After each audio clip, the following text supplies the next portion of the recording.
Welcome back. Tonight, we're drifting slowly into another complete story from the haunted history of Five Nights at Freddy's. A quiet journey through a single spirit's legacy, told in one unbroken thread.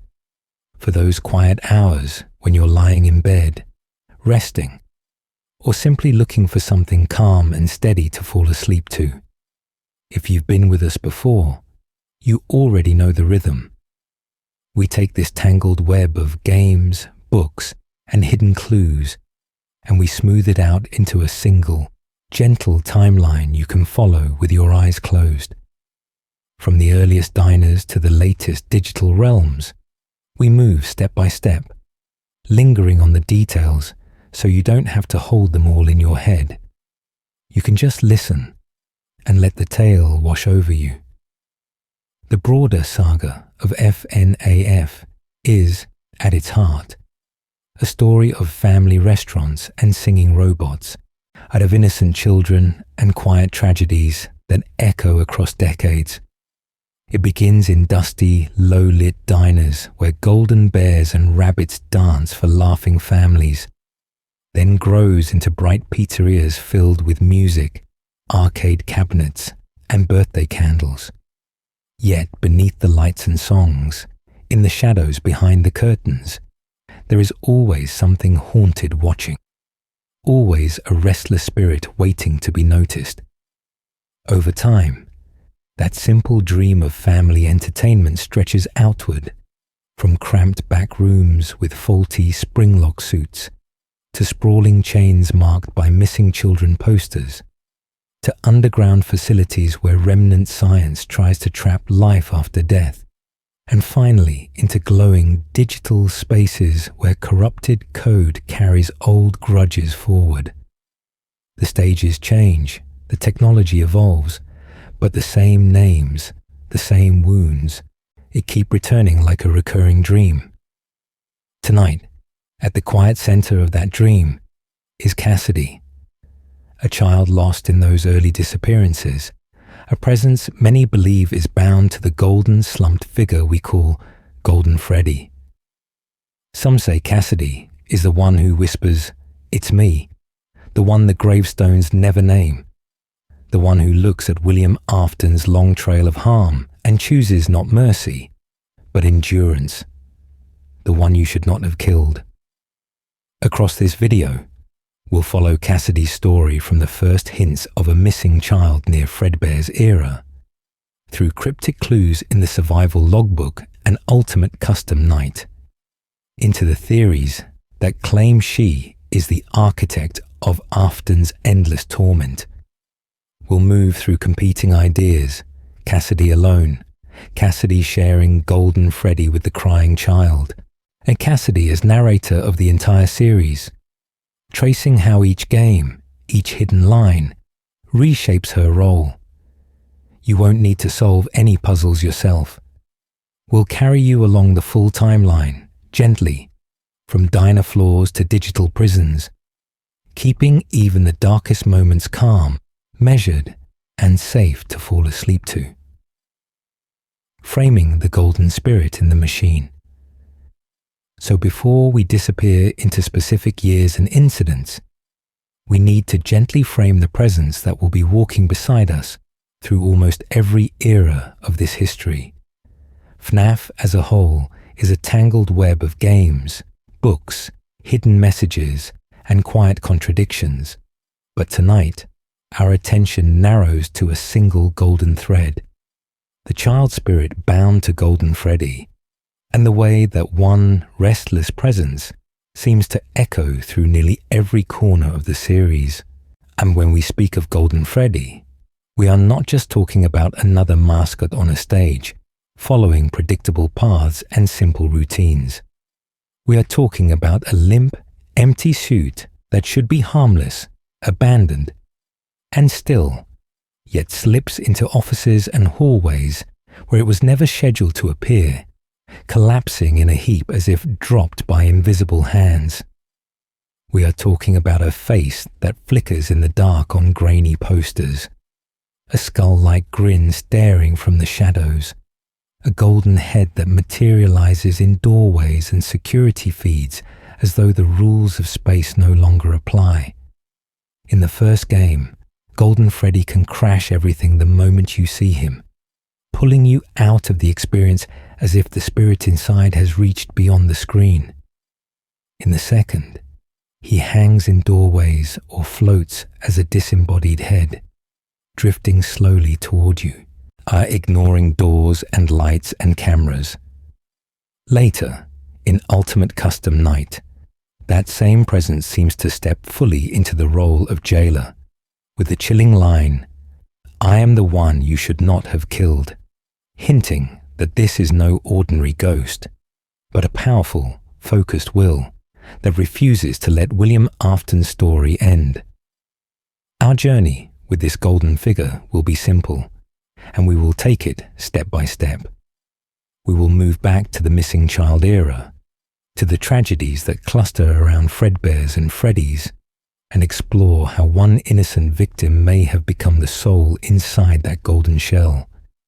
We will follow the evidence trail through gravestones in Freddy Fazbear's Pizzeria Simulator, where 5 children are honored but one name is conspicuously absent, and into the survival logbook, where red messages rearrange into the familiar whisper, "It's me," long tied to Golden Freddy's haunting.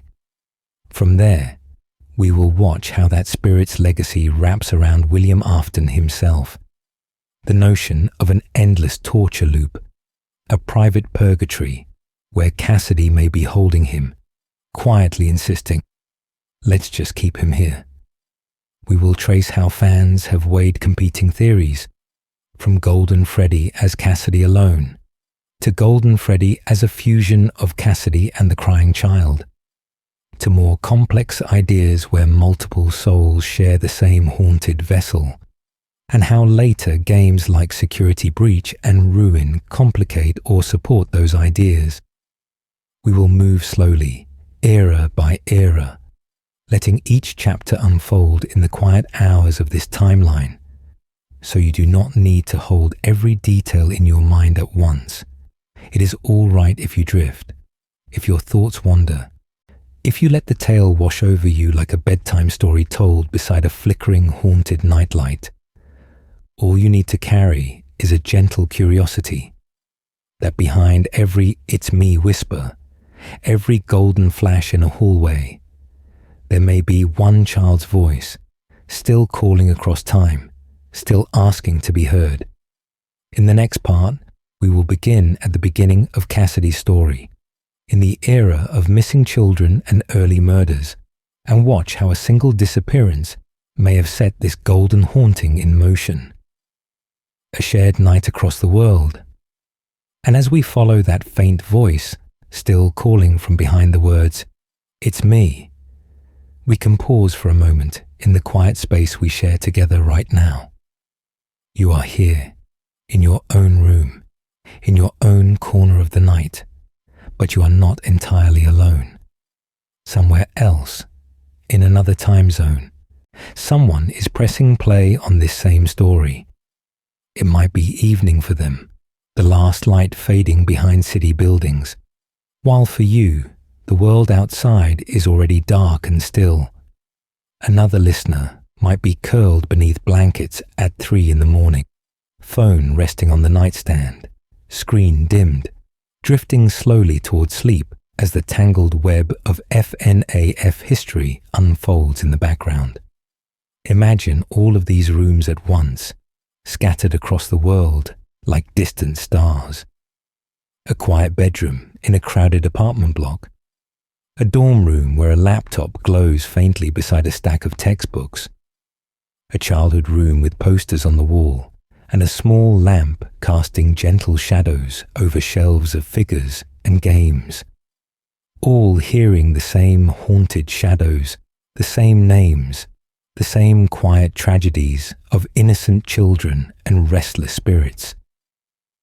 If this slow, unhushed way of telling the story feels comforting, if the pacing and the quiet hours of this timeline help you unwind, you are welcome to let this become part of your nightly ritual. You can choose to like the video or to subscribe, only if it feels natural, only if it slips easily into the rhythm of your own evenings without any rush or pressure. You might also, when you have the energy, leave a small trace of yourself in the comments. A simple note of where and when you are listening. Midnight in a storm, early morning before school, a rainy afternoon with headphones on and curtains half closed. In doing that, you add one more voice to a kind of shared lullaby. A soft chorus of FNAF fans scattered across continents, listening together to the same long, haunted history. And if your eyes are heavy now, that is all right. Now, you do not need to stay awake for every detail or catch every date and name on the first pass. The story will still be here when you return. The timeline is patient. For now, you can simply let the tale wash over you, like a slow, steady tide brushing against the shore of your thoughts, carrying you gently toward dream. As we breathe here for a moment, the outside world can fade a little. Notifications, clocks, and worries can slip into the background, while we turn our attention back toward the beginning of this legacy. Step by step, we will leave this meta-talk behind and walk into the late 1970s, into the first small diners and family restaurants, where smiling mascots danced under fluorescent lights and the earliest shadows of Cassidy's fate began to form. Let's begin in the quiet 1970s. Let's begin. In the late 1970s, we find ourselves drifting slowly into a quieter America, where small towns close early and the brightest lights on the main street come from a handful of neon signs humming above modest storefronts. The air outside smells of rain on the hot pavement and cheap pizza, and when you push open a heavy glass door, a little brass bell jingles overhead. Inside, the world is softer. Vinyl booths creak, plastic cups clink, and the simple, looping jingle of an animatronic show drifts through the room like a half-remembered dream. This is not yet the empire of Fazbear Entertainment, only the seed of its legacy. A small family diner, tucked between a laundromat and a hardware store, offers birthday packages and paper hats, thin cardboard crowns that bend at the edges. Children crowd around a low stage where two early mascots sway in jerky, a mechanical rhythm, their movements slow but mesmerizing, their painted smiles catching the colored lights.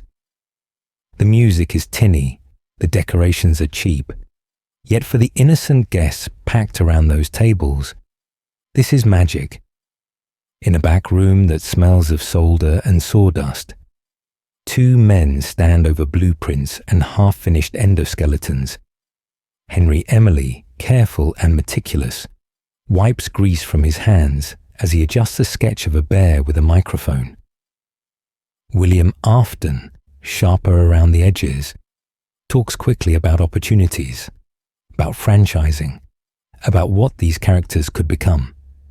Together, they are partners, inventors, and fathers, standing at the threshold of a history they cannot yet see, a tangled web of quiet tragedies and restless spirits waiting in the wings. For now, though, the danger is hidden beneath bright paint and gentle branding. The earlier suits are experimental, their mechanisms unreliable, their safety margins thin, but the focus remains on delight, on filling these quiet hours with laughter and cake.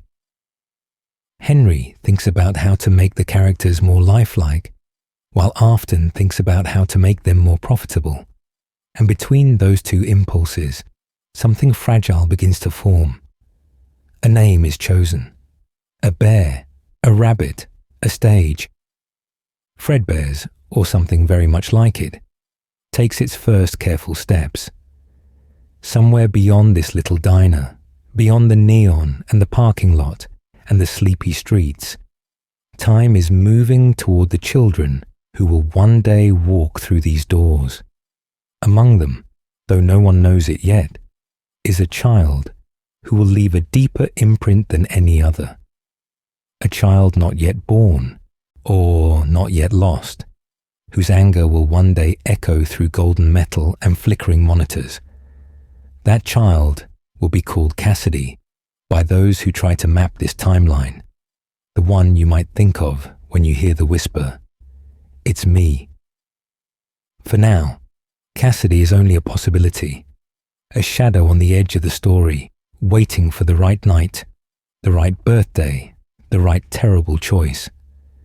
As the first mascots bow to their tiny audience and the adults relax, trusting the smiles on stage, something in the quiet corners of this diner seems to lean forward, watching, because the golden suit is already on a drawing board, already imagined, already planned, and the moment when someone steps into it for the wrong reason is closer than anyone in this gentle, humming room could ever believe.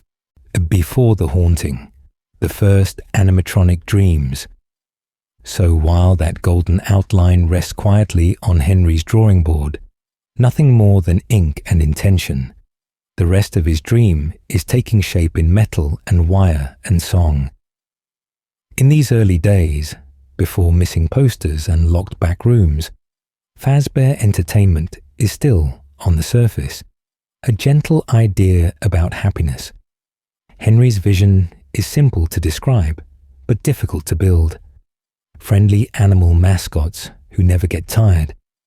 Singing robots who can play the same birthday tune 100 times without complaint. A stage where every child feels, for a few bright minutes, like the world is safe and watching them. He wants parents to relax, to sip their coffee under the warm lights, trusting that these smiling characters will keep their little ones close and entertained. On where another engineer might think only about efficiency, Henry thinks about eye contact and timing and how a mechanical hand should move when it waves to a shy child in the front row. The servos in the necks are tuned to turn slowly, not to jerk. The metal endoskeletons are shaped to suggest a friendly posture, shoulders slightly forward, as if leaning down to listen. Even the early crude faces, with their painted plastic and uneven fur, are guided by this dream of innocent connection. Beside him, though, William Afton is watching the same machines with a different kind of interest. Henry measures twice and cuts once, while William measures profit margins and future expansions, already thinking about cheaper parts, faster turnarounds, and how far they can push the technology before anyone complains. And Henry worries about fail-safes and emergency stops. William worries about how much those precautions cost. The first generation of animatronics is simple compared to what will come later. Steel frames form the skeletons. Bolted joints give them elbows and knees, and rows of small servomotors pull cables through their limbs, letting them lift an arm, tilt a head, or shuffle through a programmed routine.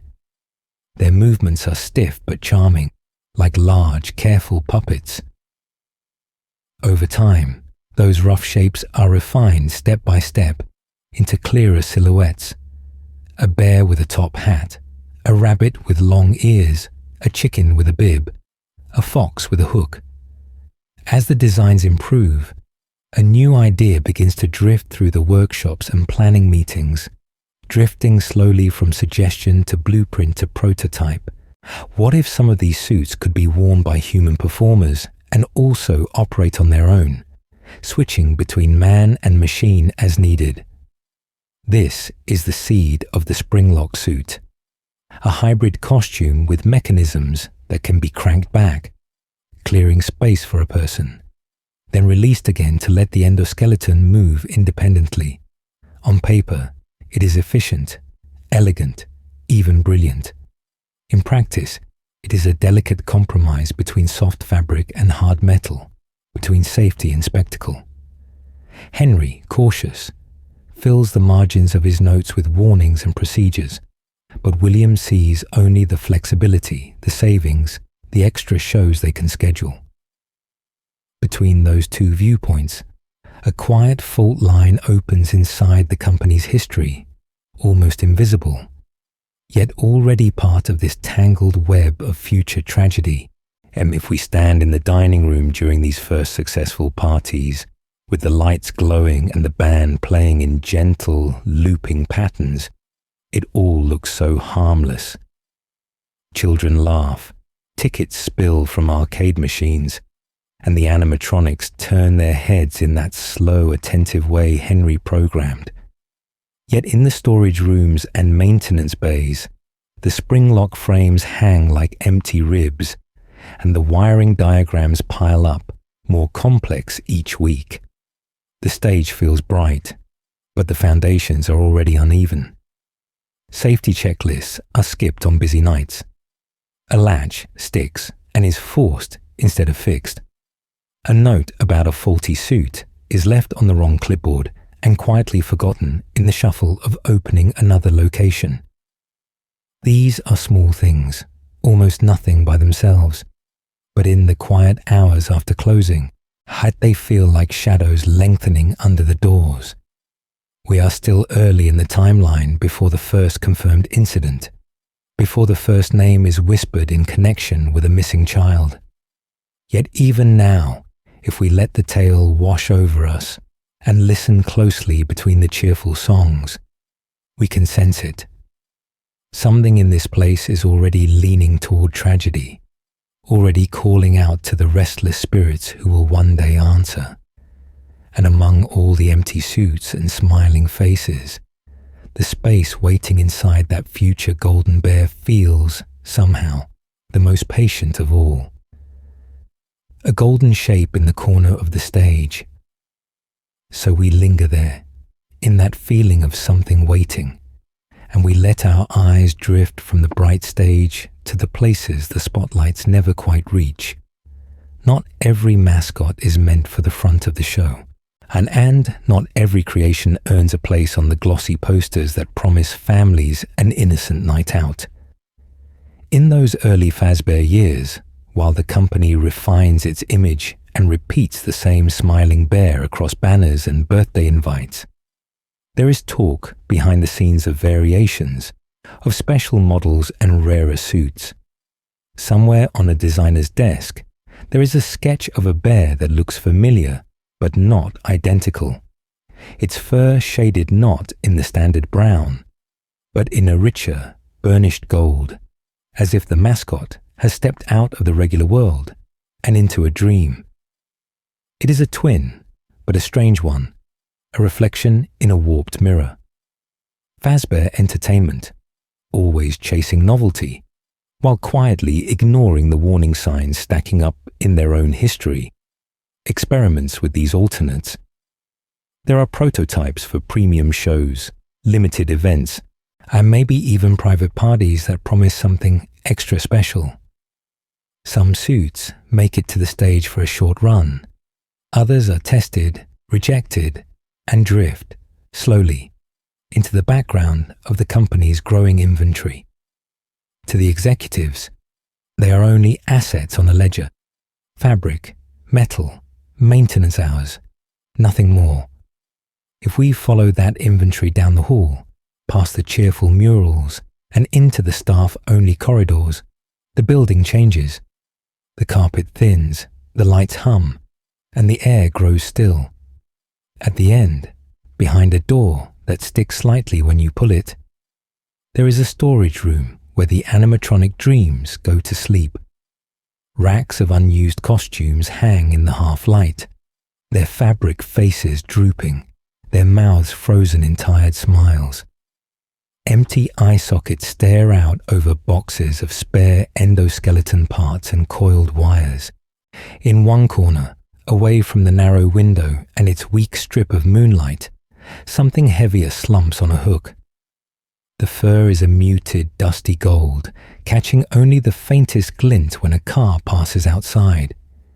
Its head tilts at an odd angle, as if listening. The jaw hangs slack. Inside, the metal frame is quiet and cold. For now, it is only cloth and steel, a shell without a story, a vessel without a voice. We can feel the tension here, though nothing moves. This golden bear is not yet a legend, not yet a symbol whispered about in forums and theories. It is simply one more forgotten experiment in a company that sheds ideas as easily as it sheds employees. But in the haunted shadows of this room, the golden suit already holds a strange gravity, as if the tangled web of the timeline is slowly knitting itself around this empty shape. One day, our name will cling to it. One day, rage and grief will press into its seams, and a child's refusal to let go will turn this quiet costume into a prison. The restaurant exists, the technology exists, the suit exists, waiting patiently in the quiet hours. All that is missing is the tragedy that will bind a restless spirit to gold forever. And that part of the story is already walking toward it. A soft pause. Why one child matters. And here, just before that tragedy finally arrives, we're going to do something a little different. Instead of marching forward through the timeline, step by step, let's pause in the doorway of this diner and look at the bigger picture that has been quietly forming in the haunted shadows. We have been following restaurants and business deals, experiments and accidents, but there is a quieter story running beneath all of it, drifting slowly under the noise of headlines and police reports. It is the story of one child, one spirit, and the way a single act of vengeance might bend an entire history around itself. When you hear about Fazbear's legacy, it can feel like a tangled web of names and dates, of bites and missing children, of codes and minigames, scattered across a decade of releases. It is easy to feel lost in that maze, yet many fans have found that if we gently choose one thread and hold on to it, the chaos begins to soften into something almost understandable. For us, that thread is Cassidy, the child most often believed to be bound to Golden Freddy, the one whose anger does not fade, whose refusal to forgive becomes a kind of anchor for every other restless spirit. In this reading of the story, it is Cassidy who keeps William Afton from truly dying, who turns his attempts to escape into a loop of endless suffering. We see echoes of this in the quiet tragedies of the gravestone ending in Freddy Fazbear's Pizzeria Simulator, where 5 graves stand in the rain, yet one name is missing, as if a soul has chosen something other than rest. We hear it in Ultimate Custom Night, when a voice in the darkness declares, "I am the one you should not have killed," framing the entire mode not as a bonus challenge, but as a private hell constructed by a single, furious child. Once you start looking for her, Cassidy's presence feels like a whisper behind the static.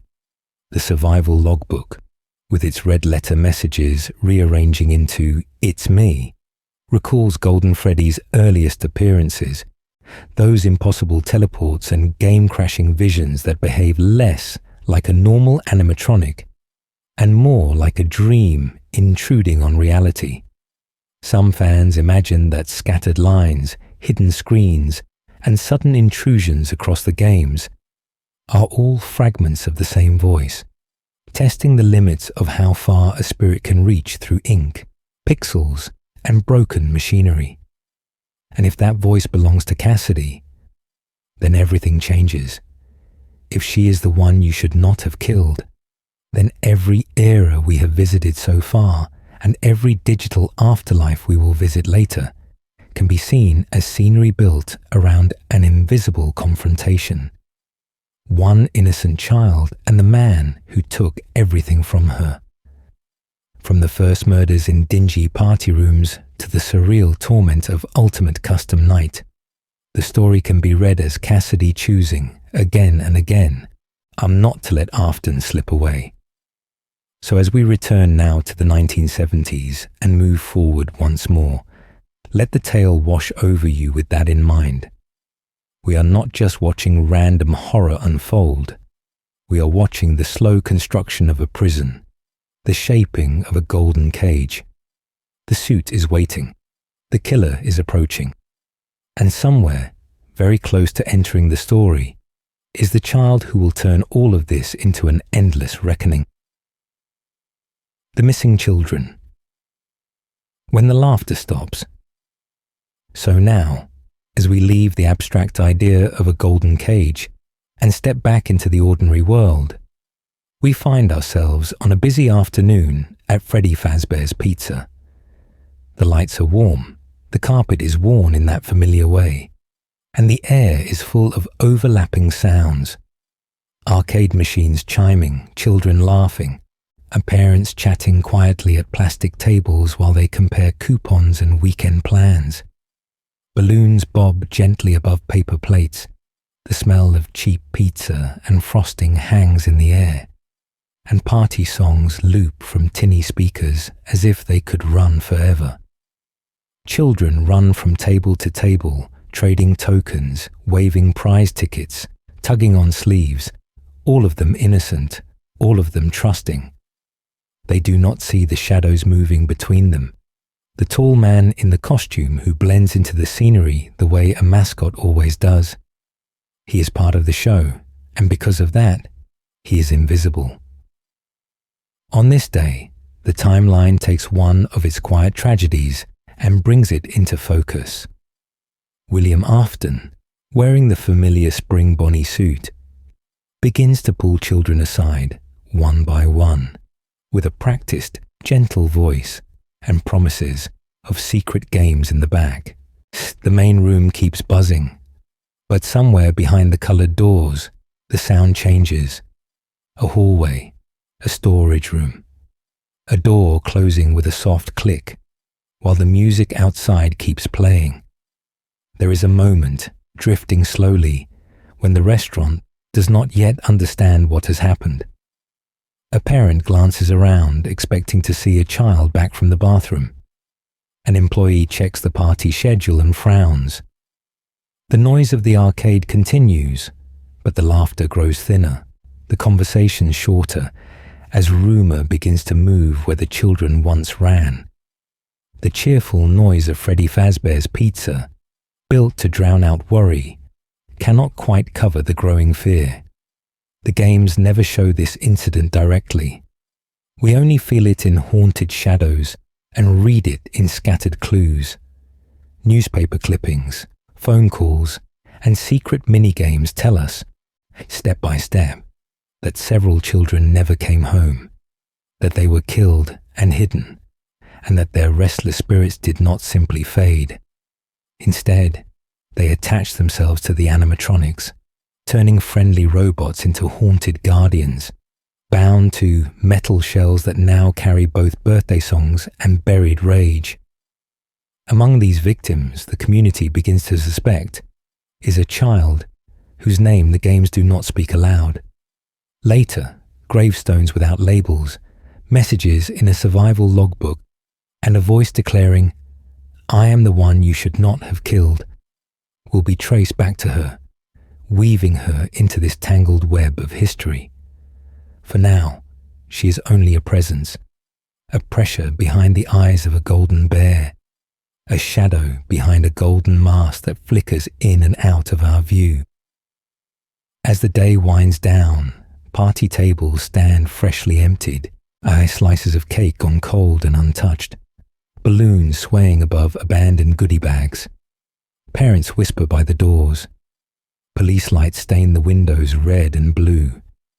And somewhere in a back room, or hanging quietly on a hook, a golden suit waits, empty for the last time, ready to become far more than just a costume once a certain child finally finds her way inside. Because the laughter has stopped now, and in the quiet hours that follow, something else is about to wake up. Faces without names, the gravestones, silent gap. In those quiet hours after the laughter dies and the doors finally close, Our view shifts away from neon lights and tiled party rooms, and we find ourselves drifting slowly somewhere else entirely. The noise of the pizzeria falls away, replaced by a soft night breeze, and the story of these innocent children steps, almost reverently, into a different kind of space. FNAF6 ends, not with jump scares or alarms, but with a cemetery, a small unassuming graveyard under a pale moon, where the grass moves gently and the stones stand in patient rows. We see 5 simple markers, each one carved with a single name, each one lit just enough that we can read them. It feels less like a victory screen and more like a memorial, a final, hushed acknowledgement that this timeline has been built on quiet tragedies from the very beginning. We recognize the pattern as we move from stone to stone, step by step through the haunted shadows of this place. Gabriel tied to Freddy, Jeremy to Bonnie, Susie to Chica, Fritz to Foxy, Charlotte, already familiar to us as Henry's daughter, the security puppet's guiding soul. Together, how they sketch the outline of the missing children incident, a roll call of young lives cut short and given a second restless existence inside metal shells. But then we realize what is not there. There were 5 core animatronics in that first group of hauntings, and yet only 4 of those classic mascots have children clearly echoed in these graves. There should be one more name, one more stone, one more piece of this tangled web of possession and tragedy. Golden Freddy's child is missing. The camera never lingers on a 6th grave. The earth remains undisturbed. The community noticed that absence immediately, and in the quiet discussion that followed, a new idea took shape. Maybe this missing name was not a mistake, but a message. Maybe one child's story was not finished, their spirit not ready to lie down beneath the soil. Golden Freddy had always behaved differently, teleporting, warping reality, crashing games, whispering, "It's me," like a dream breaking through the code. A special animatronic, pointing to a special child. From there, the nameless space on that hill began to fill. Fans drew from the novels, from the survival logbook, from scattered phrases and red highlighted messages, and one name slowly rose above the rest: Cassidy. A child mentioned in the books, linked to Golden Freddy, cross-referenced with the ominous line, "I am the one you should not have killed." The blank stone, unseen but heavily felt, became hers in the minds of many, turning an empty gap into a person with a legacy and a purpose. And so, some of us began to wonder if there is no grave for Cassidy because she has chosen something else instead. Perhaps her spirit is still active, too focused on holding William Afton in an endless loop of punishment to rest quietly under the moon. As we move forward, we will follow that possibility and watch how this unseen child might be the reason Afton's story refuses to end. Cassidy's name, from page to pixel. So we follow that possibility out of the fire, and we find ourselves not in a pizzeria, but on a page. The games fall quiet for a moment, and the books begin to speak, drifting slowly through the same haunted shadows from a slightly different angle. Fazbear Frights, the novel trilogy, and the other tie-ins do not rewrite the timeline we have been tracing, but they echo it, like distant bells repeating the same quiet tragedies in a new pattern. Scott has told us, gently but firmly, that these stories are not a one-to-one canon. They are reflections, not blueprints, yet they still belong to this tangled web of remnant, grief, and restless spirits. When we read them slowly and let the tale wash over us, we start to recognize familiar shapes behind different names, familiar tragedies behind altered circumstances, as if the history of this franchise is being retold in a dream. Within that dream, a name surfaces: Cassidy. In the novel material and in Fazbear Frights, we meet a child with that name who is explicitly connected to a golden bear-like animatronic, a shining, uncanny presence that mirrors Golden Freddy's role in the games. The details shift from story to story, but the core image remains steady: an innocent child, tied to something golden, suffering a violent death and refusing to let go of the one who caused it. And fans began to read these pages as a kind of lantern, holding them up against the shadows cast by the games. They noticed that Cassidy is described with dark hair in certain illustrations and implications, lining up quietly with the silhouetted child we infer from the minigames and from the survival logbook. They compared personality hints too: stubborn, watchful, unwilling to forgive, matching the tone behind messages like, "I am the one you should not have killed," and the relentless, almost patient cruelty of Ultimate Custom Night. Step by step, the community stitched together circumstances of death as well, stories of a child murdered in connection with a golden suit, of betrayal at a party, of a life cut short by an adult they trusted, were placed beside the missing grave in Freddy Fazbear's Pizzeria Simulator, and the strange, reality-breaking behavior of Golden Freddy across the series. The composite picture that emerged was of Cassidy as a determined, vengeful spirit, one who would absolutely be capable of holding William Afton in an endless loop. Scott's pattern across the years has been to use the books as a mirror, and sometimes as a mask, hinting at answers while also misdirecting us. Yet Cassidy's name, repeated in connection with golden mascots and enduring rage, feels too pointed to dismiss as coincidence. Even if we never see the word Cassidy flicker on a game screen, the name has become part of the series' living language, a quiet lantern we carry as we navigate the darkness around Golden Freddy. And as we move into the next stage of this timeline, where that lantern will be tested against new evidence and new hauntings. The Bite as the brother and the Golden Shadow. As we carry that quiet lantern named Cassidy forward, we have to place it beside another, more familiar light in this haunted history.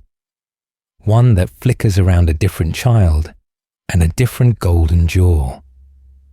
To understand why Golden Freddy's shadows feel so crowded, we need to drift back to the early 1980s and to a birthday party that turned into one of this timeline's quiet tragedies. Picture the crying child, small and anxious, living in a world where the mascots are not comforting friends but looming mechanical giants. He is frightened by them, flinching at their faces, hiding in corners while the music plays, and his fear becomes a running joke to the older kids around him. His brother, masked and laughing with his friends, turns that fear into a game, lifting him, hauling him, as forcing him closer to the very thing that makes him tremble. On that fateful day at Fredbear's, the golden bear on stage is not an ordinary suit, but Fredbear, a Springlock hybrid, gleaming and smiling, its metal frame hidden beneath plush yellow fabric.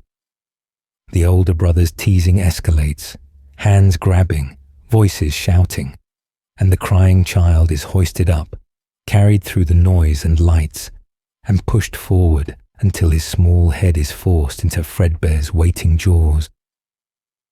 For a moment, it is still a cruel prank. Then the jaw closes too hard. In an instant, the party freezes. The spring mechanisms fail, the animatronic's mouth slams shut, and an innocent skull meets unforgiving metal. The Bite of 83 is not just a headline. It is a single, irreversible second that sends the crying child drifting slowly toward a hospital bed, a coma, are bearing a quiet death, leaving behind a family broken by guilt and silence. Fredbear's golden suit, stained by that tragedy, becomes part of the series' visual language, and here the tangled web begins to tighten. Fredbear and Golden Freddy are not confirmed to be the same entity, yet they share so many haunted shadows. A golden bear, a limp, almost empty shell, a presence that appears where it should not be. This overlap, both visual and thematic, creates fertile ground for theories about restless spirits sharing the same golden frame. Some fans look at this and say, the crying child must be inside Golden Freddy as well, his agony layered with Cassidy's rage. Two children bound to one suit, explaining why Golden Freddy feels more powerful, more fractured than any other ghost. Others prefer to keep these as parallel stories that only rhyme, seeing Cassidy as the missing child of the 5 gravestones and Golden Freddy's primary occupant, while the crying child remains tied specifically to Fredbear and the Bite of 83, a separate echo in the same golden legacy. For tonight's journey, we will let the tale wash over us step by step and keep these threads side by side. Cassidy as the vengeful missing child, the one many believe to be the one you should not have killed, and the crying child as a different, deeply wounded presence whose fear and suffering are forever linked to golden suits and snapping jaws. Both stories move through the same color, the same costume, the same quiet hours of Fazbear history, and together they make Golden Freddy feel less like a single ghost and more like a gathering place, which leaves us with a gentle, unsettling question lingering in the dark. If more than one child is bound to that same golden shell, when Golden Freddy whispers, "It's me," whose voice are we really hearing, and who might be speaking next? A whisper in the dark, "It's me." So we follow that question into the dark, and we find ourselves back in the smallest, quietest space of all, the guard's chair in the very first game, a humming desk fan, the gentle buzz of old circuitry, the grainy cameras flickering as you click from room to room. Outside, metal feet scrape in the halls, distant and muffled, while inside the office everything feels still, like time itself is holding its breath. You watch the cameras, you listen to the static, and you try to measure each quiet second against the restless spirits you know are moving just out of sight. And then, without warning, the world stutters. The screen blinks, the edges of your vision blur, and for a heartbeat, you are nowhere at all. Just blackness, and 2 words pale and disorienting, drifting slowly across your view. It's me. These flashes do not behave like normal jump scares. They feel more like intrusions, like something pushing through the game's thin walls. Sometimes they coincide with strange faces on the posters. Sometimes with the empty, staring eye sockets of Freddy's head. And sometimes, most memorably, with the unnatural slumped arrival of Golden Freddy himself, sitting in your office where no footsteps ever announced him. The phrase and the golden silhouette begin to share the same haunted shadows. Over time, the players notice this pattern. "It's me" would appear in those moments when Golden Freddy was near, or when his presence was implied, as if the text and the bear were 2 halves of the same quiet message. Not a general warning, not a random glitch, but a pointed introduction. A child, perhaps, saying, very softly, very insistently, "I am here, I exist, you will not look away from me again." And so the community leaned into that reading. In a story built on quiet tragedies and forgotten victims, "It's me" started to sound like the smallest possible plea for recognition. Maybe it was meant for William Afton, a reminder to the killer who tried to erase them. Maybe it was meant for us, the players, invited to witness this tangled web of loss. Maybe it was meant for a world that moved on while 5 children never got to grow up. Years later, the survival logbook would echo that same voice. Hidden red letters, scattered like crumbs across the pages, can be rearranged to spell "It's me," as though the notebook itself has become another channel, another thin place where one presence keeps pressing through. Step by step, across games and years, the same phrase keeps returning. If we accept Cassidy as the spirit within Golden Freddy, then those 2 words become her calling card, her signature in the margins of Fazbear history. Not a scream, but a knock. Not a rant, but a quiet, unwavering statement of self that refuses to fade. And as we move forward in this timeline, we will see how that same voice, so small at first, may be strong enough to hold a murderer in an endless dream and never let him go. The survival logbook, a ghost. Between the lines. That quiet knock and that simple "It's me" doesn't just echo through the games, it seeps into the merchandise as well, into something that should have been harmless.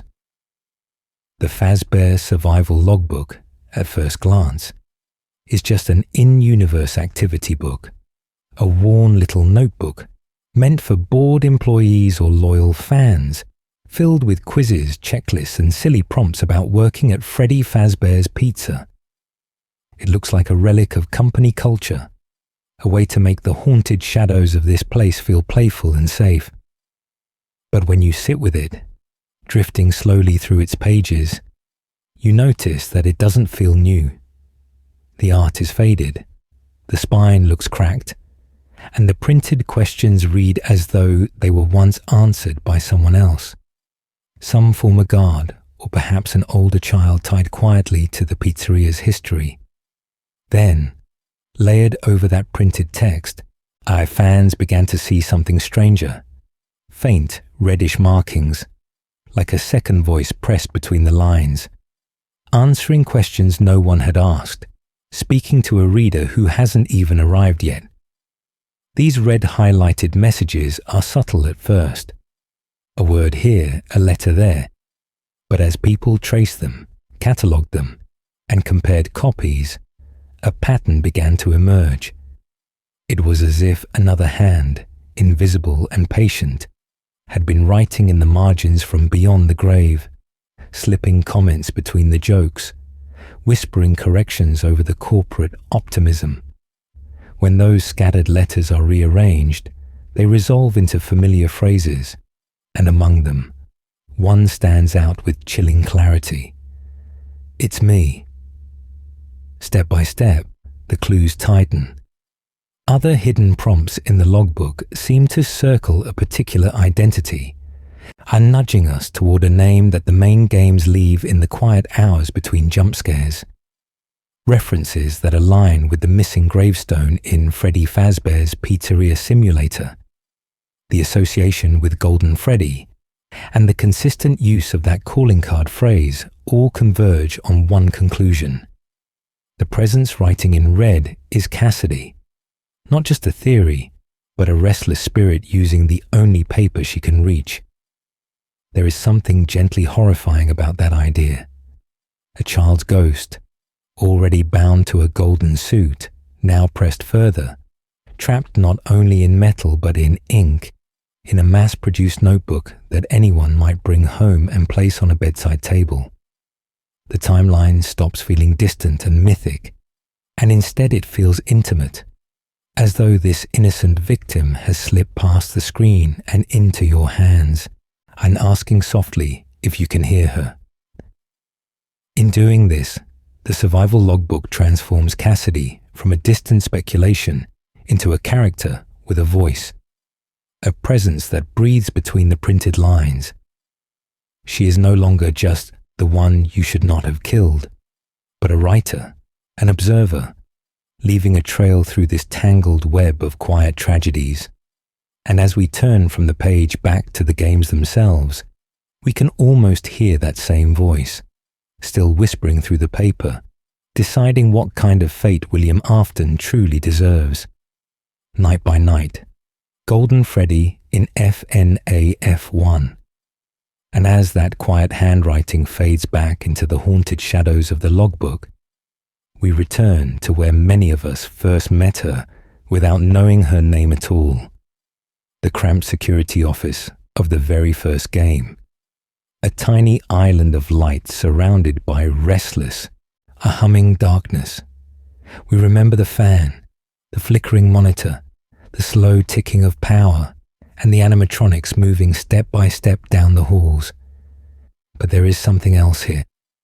Something that does not follow the rules. On most nights, the pattern is familiar. Freddy, Bonnie, Chica, and Foxy stalk the cameras, their presence announced by footsteps, laughter, or a pirate's song drifting slowly through the static. You watch the doors, you ration the power, you survive. Yet on rare, unsettling occasions, the world of this simulation bends.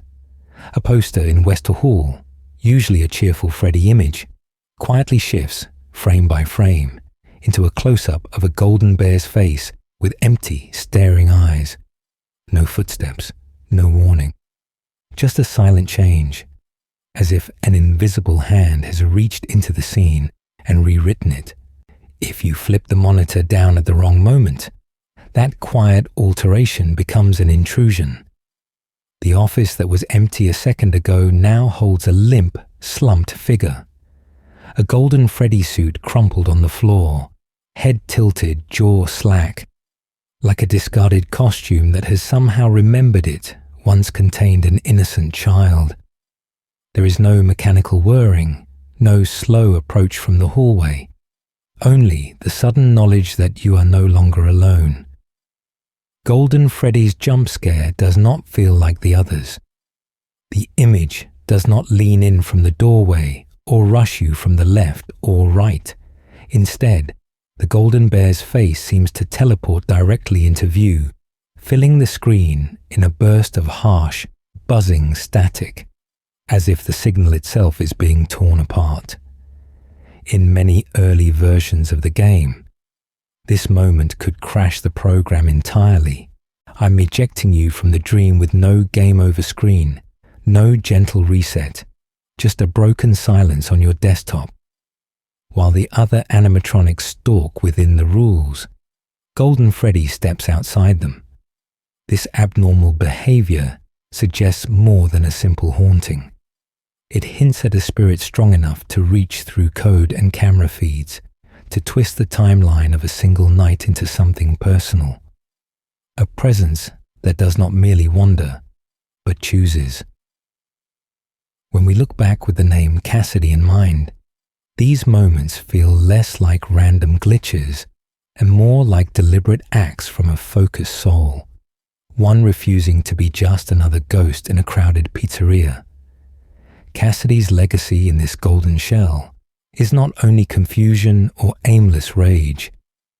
It carries a clear desire for recognition and revenge, a need to be seen by the player and, through them, by the man who started this tragedy.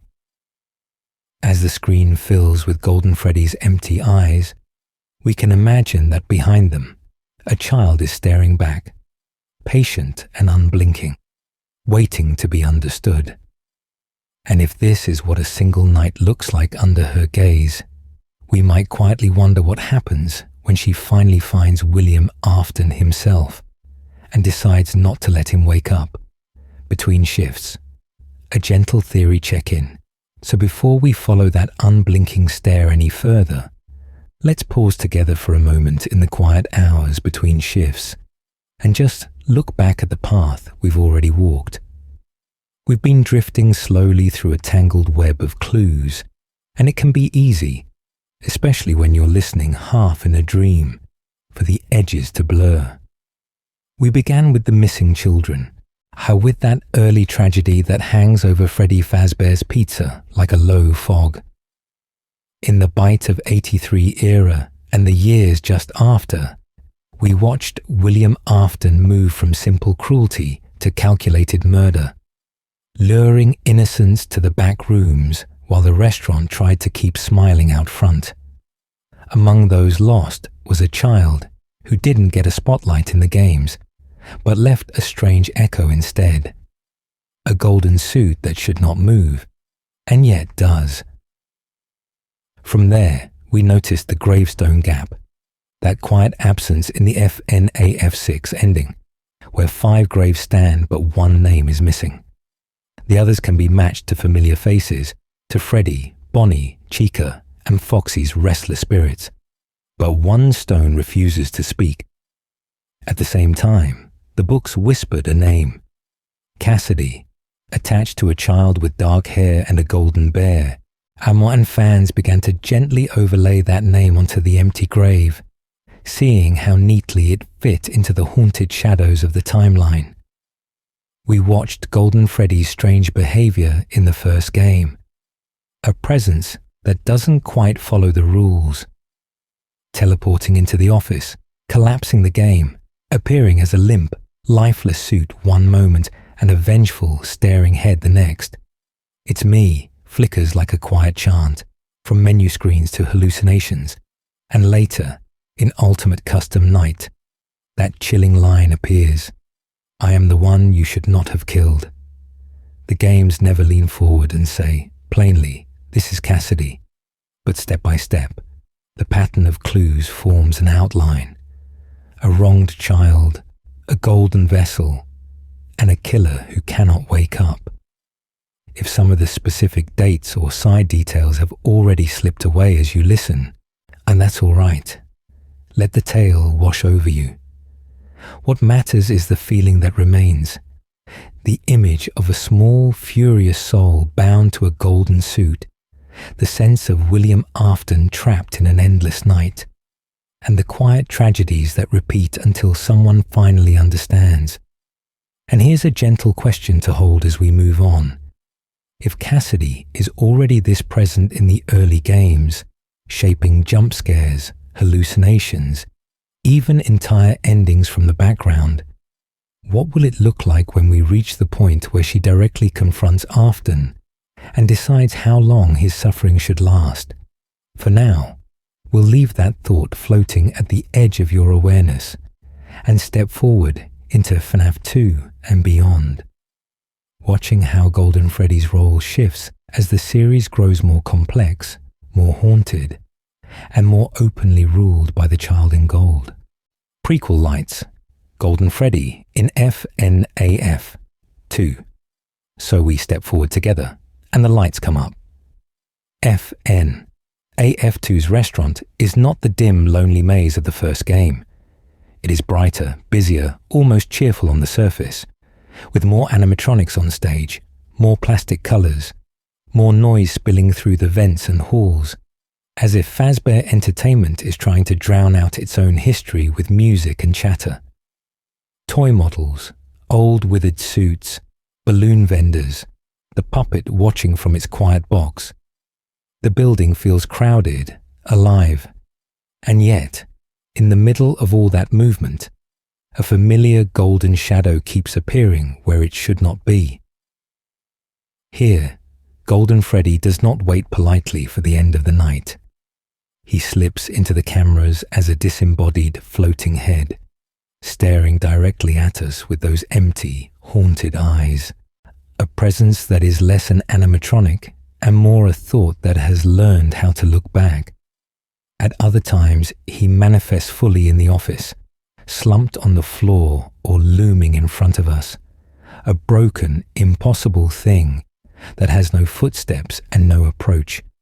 Only an instant, silent arrival that feels like the room itself has remembered a tragedy. If we do not react quickly enough, if we let that golden shape linger in our view, the game itself begins to fracture. The screen distorts, the sound collapses into a mechanical scream, and the program crashes as though the rules that govern every other character simply do not apply to this one. In a cast defined by predictable patterns and learnable routes, Golden Freddy remains the exception, a reminder that some restless spirits refuse to be contained by simple mechanics. Because this is a prequel, set years before the first game, his presence complicates the timeline while quietly clarifying something deeper. Golden Freddy appears in FNAF1, and he appears here, earlier in the story, with the same power to teleport, to hallucinate, to tear through the code itself.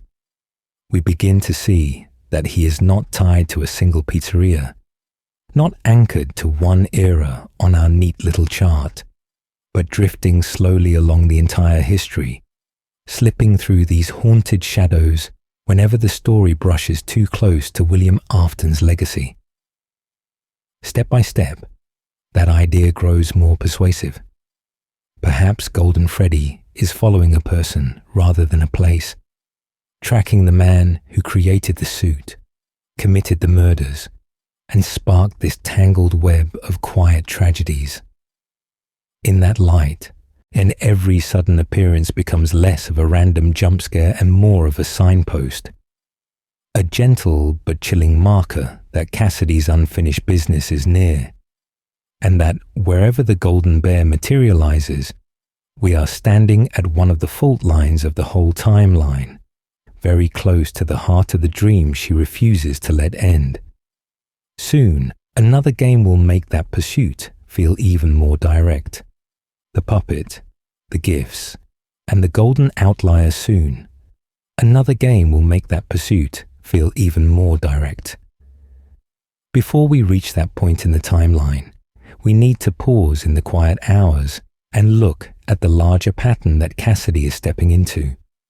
Because she is not the first child to die at Freddy's, and she is not the first to refuse to let go. There is already a guardian in these haunted shadows, already a presence that bends death in a gentle, terrible way.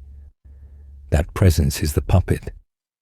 Charlie's spirit, locked inside the security puppet, becomes the giver of life, the one who seems to gather the lost and frightened souls and guide them into the empty shells around them.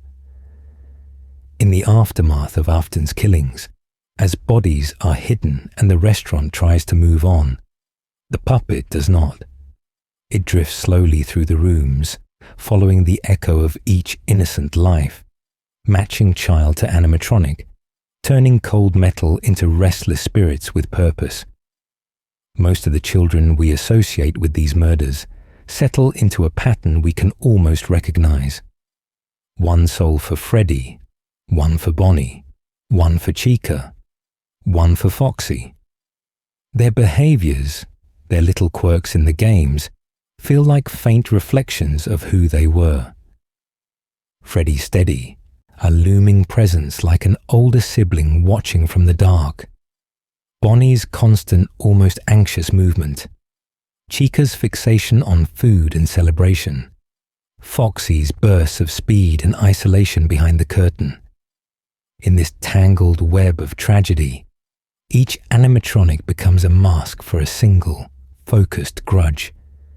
But then there is Golden Freddy, a suit that is not always on stage, an animatronic that is not really part of the show. He appears sitting, crumpled, or simply materializes in the office, a hollow shell that can teleport, crash the game, or manifest as a hallucination. While the others follow rules you can learn, Golden Freddy arrives like a break in the rules themselves, a quiet reminder that something in this history does not fit neatly into place. This is where Cassidy feels different. If her spirit is the one bound to Golden Freddy, then she is not just another matched pair in the puppet's careful work. She may be an outlier among the victims, a child whose anger, willpower, or sheer refusal to move on gives her reach far beyond a single stage. Where the other children haunt their assigned roles, Cassidy can move between them, intrude on menus, endings, and even the player's perspective, as if the boundary between dream and game is thinner for her. And that difference matters, because a spirit that can bend the rules of the haunting is a spirit that can do more than simply attack a night guard.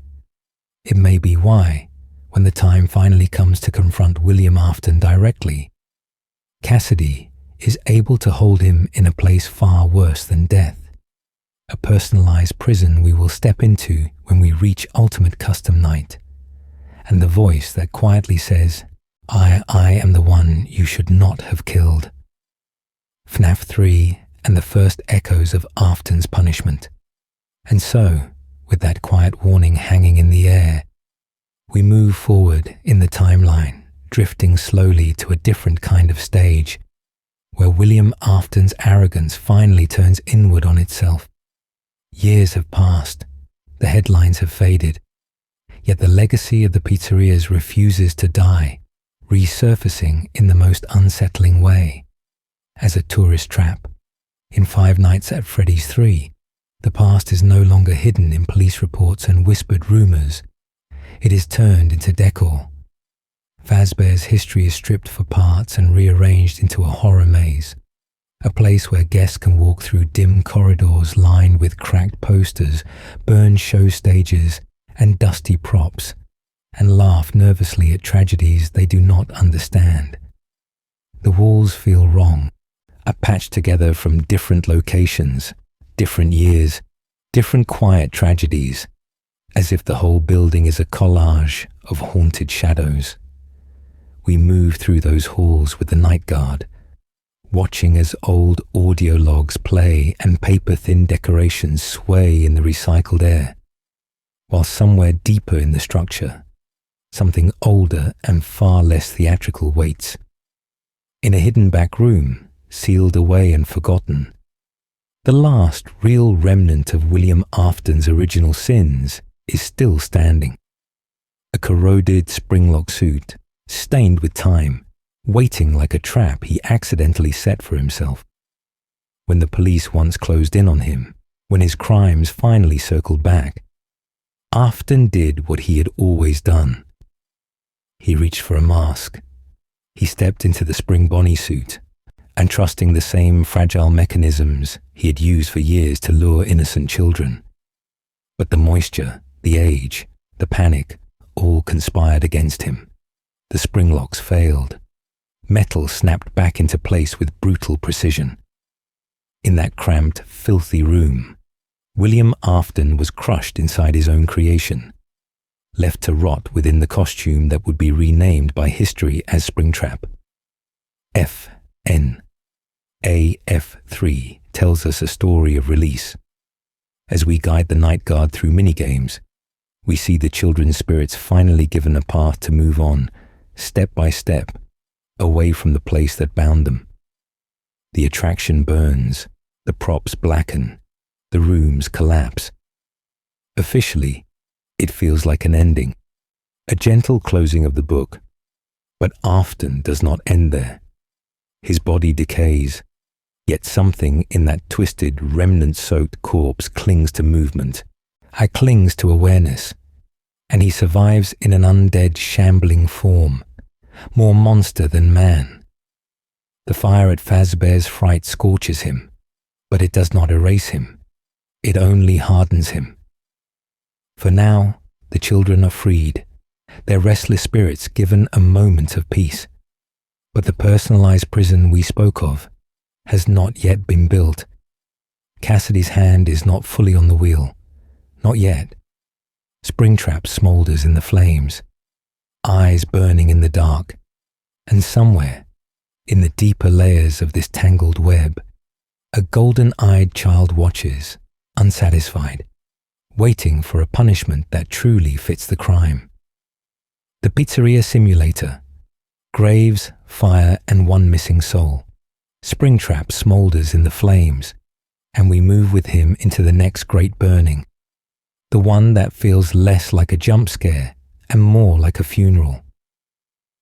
In Freddy Fazbear's Pizzeria Simulator, and everything slows down. The noise of minigames and management screens falls away, and we are left with Henry's voice, calm and steady, as if he has rehearsed this farewell in the quiet hours for years. He speaks to each of them in turn, to the daughter he lost, to the broken clown, to the man in the rabbit suit, and to the children whose lives were stolen in those early, quiet tragedies. The room glows with the growing fire.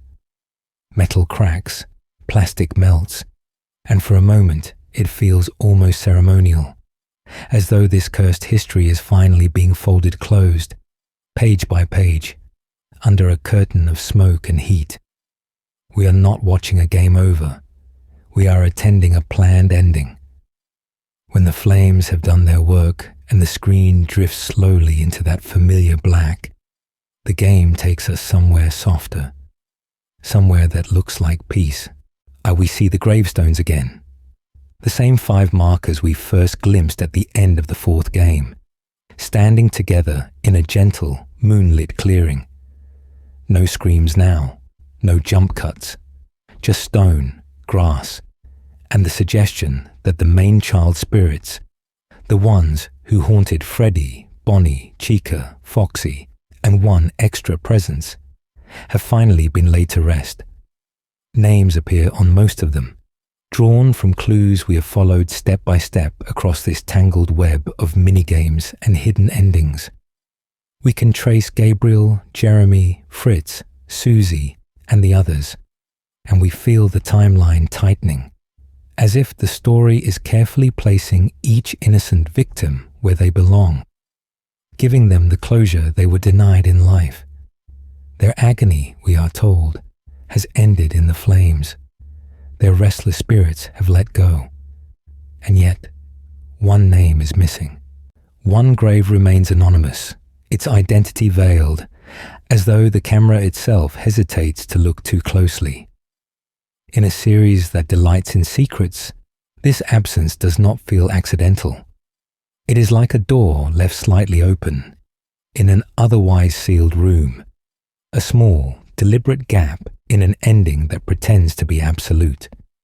Here, many of us see Cassidy, the child tied to Golden Freddy, the golden-eyed watcher who is not ready to forgive, not ready to move on.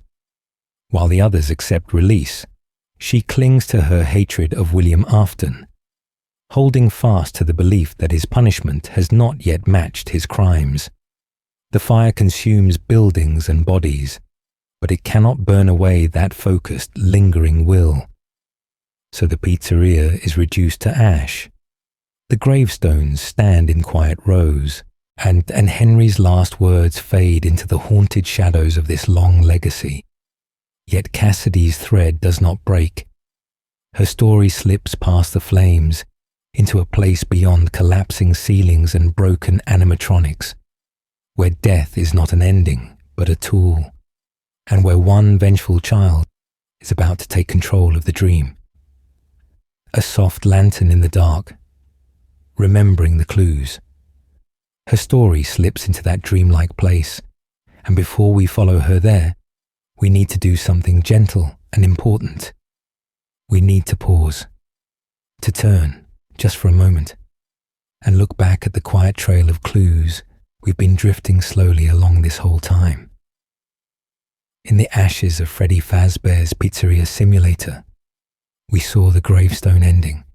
5 markers, 5 lost children, 5 pieces of a tragedy that shaped this entire timeline. Yet one name was missing, or a deliberate gap in the stone, a silence where a 6th child should be. That empty space lingers in the mind, a quiet question carved in granite, suggesting that someone is unaccounted for, that one restless spirit hasn't chosen rest, hasn't chosen forgiveness. Then the books whispered a name into that silence. Cassidy, a child tied to a golden bear, to a brutal attack, to an enduring hatred that would not fade. While the games and novels are not one-to-one, the echoes line up. A victim from the early days, a connection to a yellow suit, a will so strong it bends the rules of death.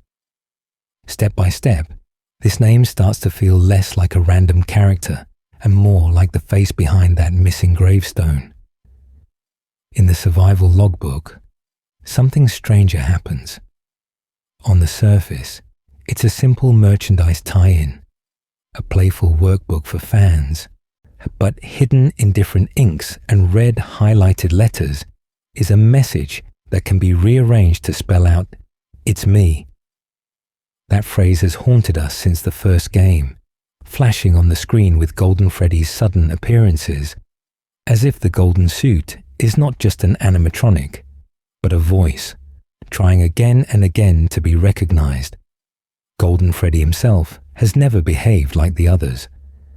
While Freddy and Bonnie and Chica stalk in predictable patterns, Golden Freddy appears as a hallucination, a teleporting phantom, a presence that can crash the game entirely, as though the code itself is buckling under the weight of a powerful, focused spirit. These are not hard answers, not neat labels, but lanterns in a foggy forest, each one casting just enough light to suggest that a single, determined child stands behind the golden mask. And if all of this feels like a tangled web of names and clues, that's all right.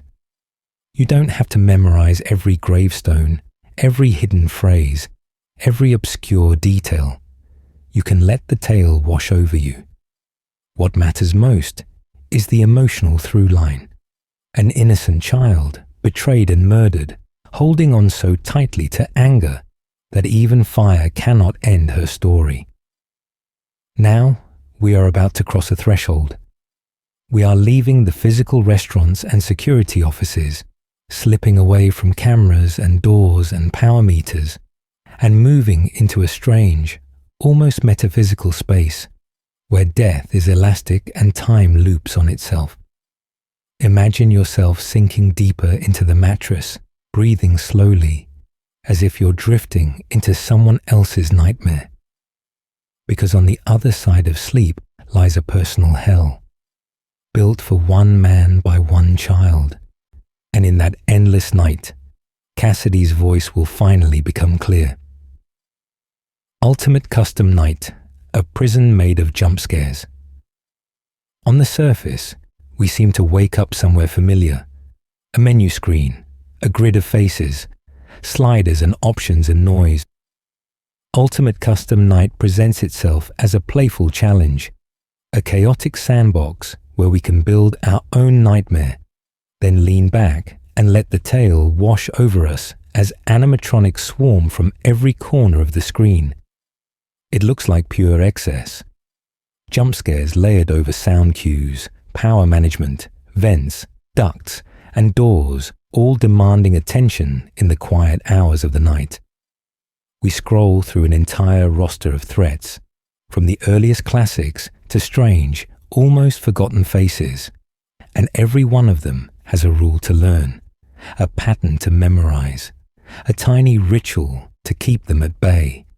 The office is cramped and humming, the air thick with restless spirits pressing in from the shadows, and we are told, gently but firmly, that this is just a bonus mode, a final test of skill at the end of a long, haunted timeline. Yet, as we're drifting slowly through the menus, something feels different here. The chaos is too focused. The cruelty is too precise. Over time, a theory settles across the fandom like dust. This is not our challenge at all, but William Afton's. In this reading of the Tangled Web, Ultimate Custom Night becomes his personal purgatory, an endless loop where he is attacked, torn apart, and reset again and again, with no true dawn to break the cycle. Every jump scare is not simply a startle for the player, but another execution of the man who caused so many quiet tragedies, a mechanical echo of all the lives he ended. If this is a prison, though, then someone has to be the jailer. The systems must be kept running, the loops must be rewound, the doors must never truly open. We begin to imagine a presence just off-screen, maintaining the machines, choosing which faces appear, whispering new rules into the circuitry. The victims of Afton's history are many, but one spirit in particular bound to a golden shell, and an old, familiar phrase is often placed at the controls. Many believe that this unseen warden is Cassidy. Certain voice lines deepen that impression. A cold, disembodied statement. I am the one you should not have killed, cutting through the din like a verdict. Hidden mechanics and secret screens suggest a single will observing everything, adjusting the torment, ensuring that death is never quite final. It feels less like a game mode and more like a curated nightmare, shaped by a child's rage and a golden bear's haunting grin. Step by step, we realize we are no longer just tracing events.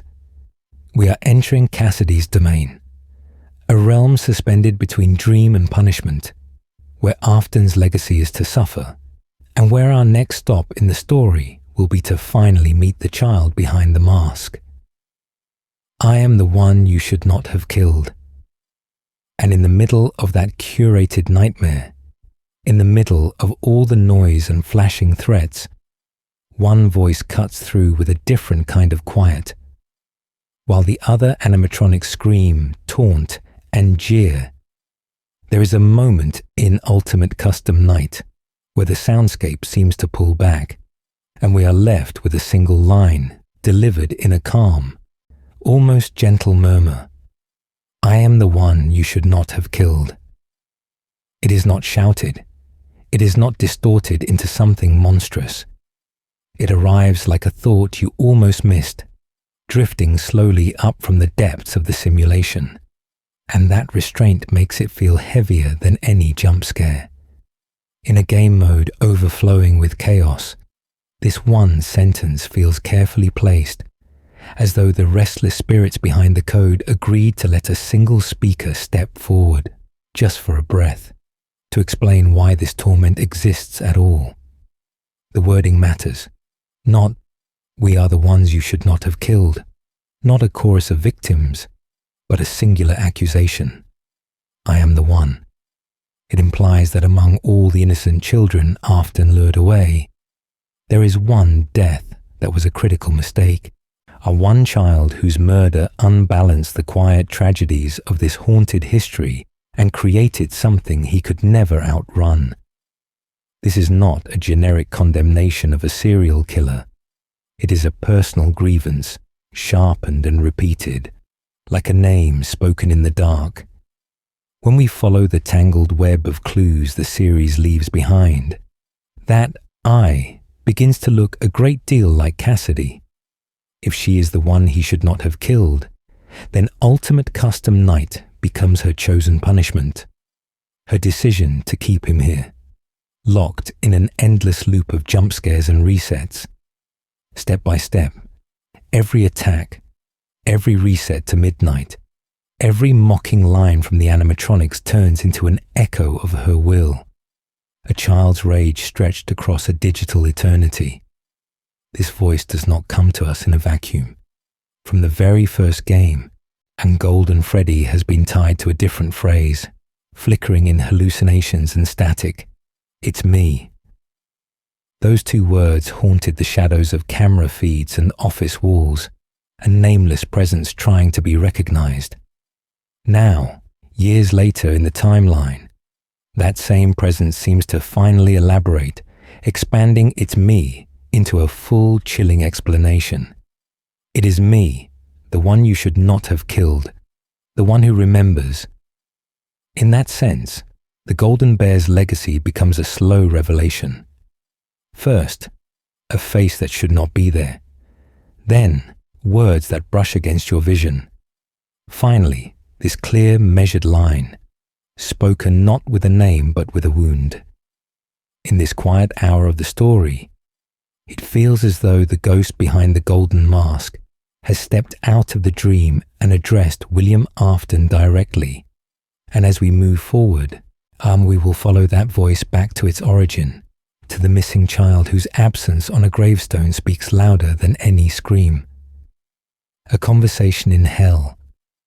Cassidy and Afton's one-sided dialogue. So now, as that nameless gravestone fades back into the dark, we can let our minds drift somewhere stranger and imagine that ultimate custom night is not a jumble of taunts and jump scares, but a single, long conversation stretched across endless resets. A dialogue in which only one voice is truly allowed to speak. We are drifting slowly into a prison built from code and guilt, where every line of voiceover is a fragment of something that began with a missing child and a golden bear suit. In this space, when we hear, I am the one you should not have killed, it no longer feels like a random boast from yet another enemy on a character select screen. It feels like Cassidy standing in front of William Afton, trying, in the only language left to her, to define herself by the wound he created. She is not naming her favorite color, or her birthday, or her home.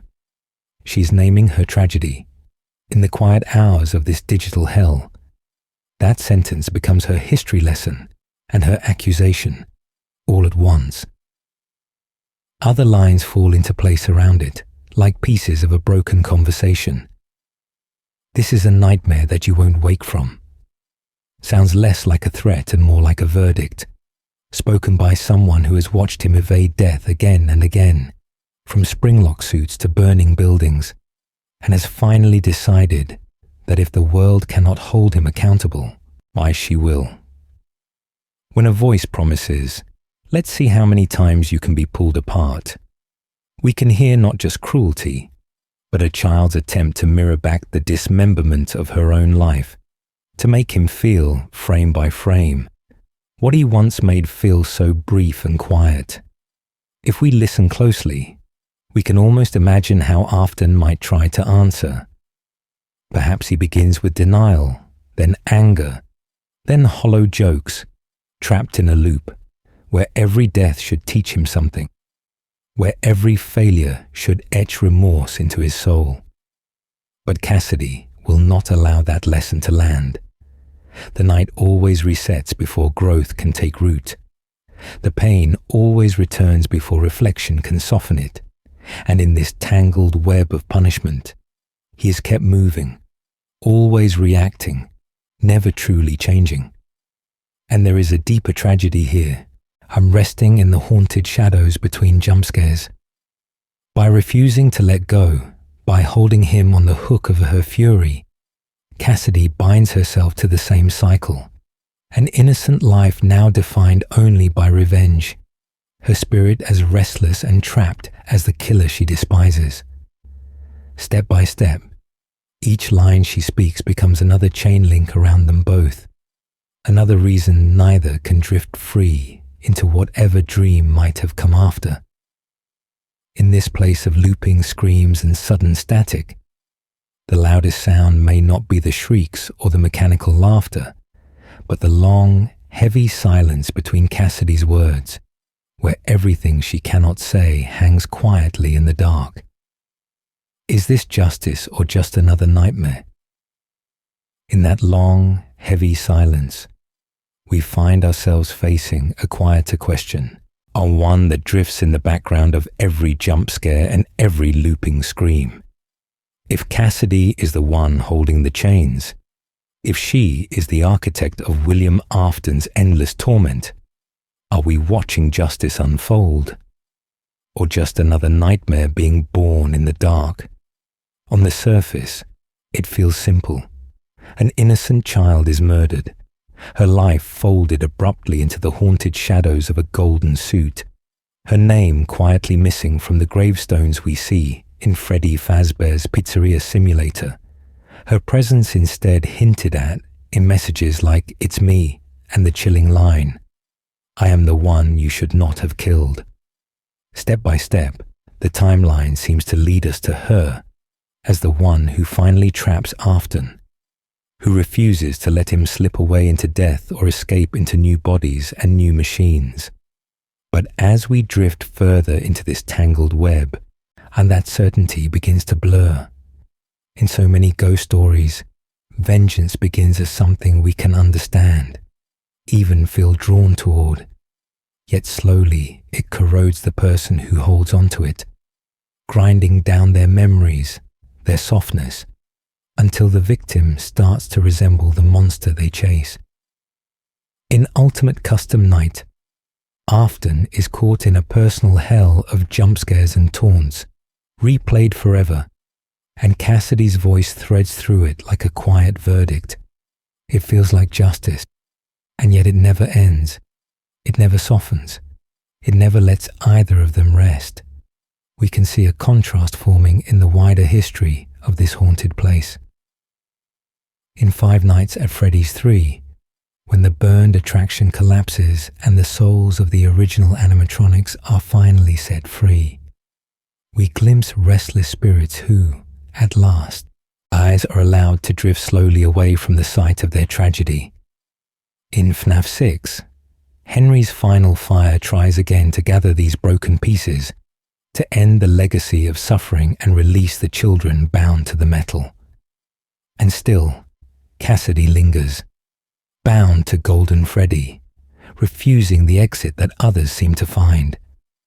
Some fans look at that refusal and see a dark guardian, a quiet warden standing watch in the quiet hours, making sure that William Afton never hurts anyone again, that his remnant, his code, his echoes in the digital realm are all pulled back into the same locked room. Others see something more tragic. A child who cannot let go, who clings to her tormentor so tightly that she cannot step into whatever dream might have followed this long night. As we follow this timeline onward, through fires and glitches and digital phantoms, that question will only grow softer and heavier. When the story finally ends, will Cassidy be free? Or will she still be holding on to the golden suit and the man inside her nightmare? Many souls, one suit, the multiple spirit theory. And here, in the haunted shadows of this already fragile story, we have to entertain a quieter, stranger possibility.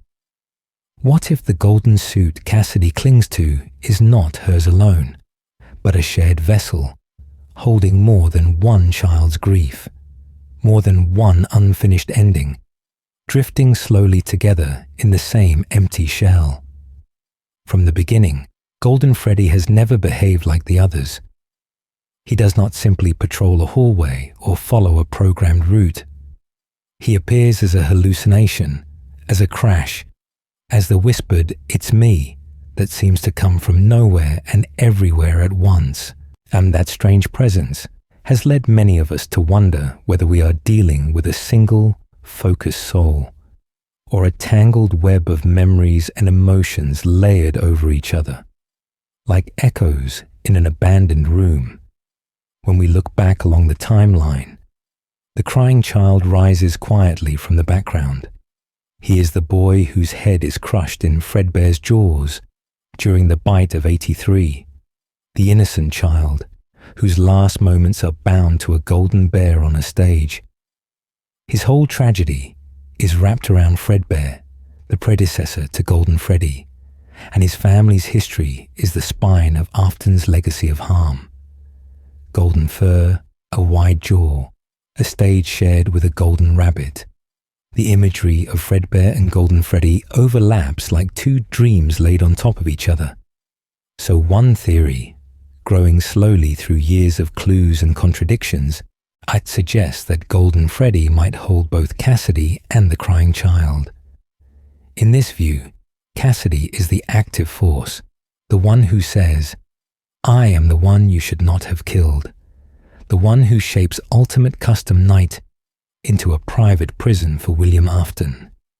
The crying child, by contrast, becomes a quieter presence, a wounded observer whose connection to Fredbear ties him to the suit, but whose role is more passive, more like a lingering ache than a spoken threat. This dual soul idea helps explain why Golden Freddy seems to shift tones across games and books, sometimes vengeful and articulate, sometimes broken, almost childlike. Different lines, different behaviors, different emotional colors can be read as different voices sharing the same haunted body. Their restless spirits pulling in slightly different directions while we, as players, only see the golden mask.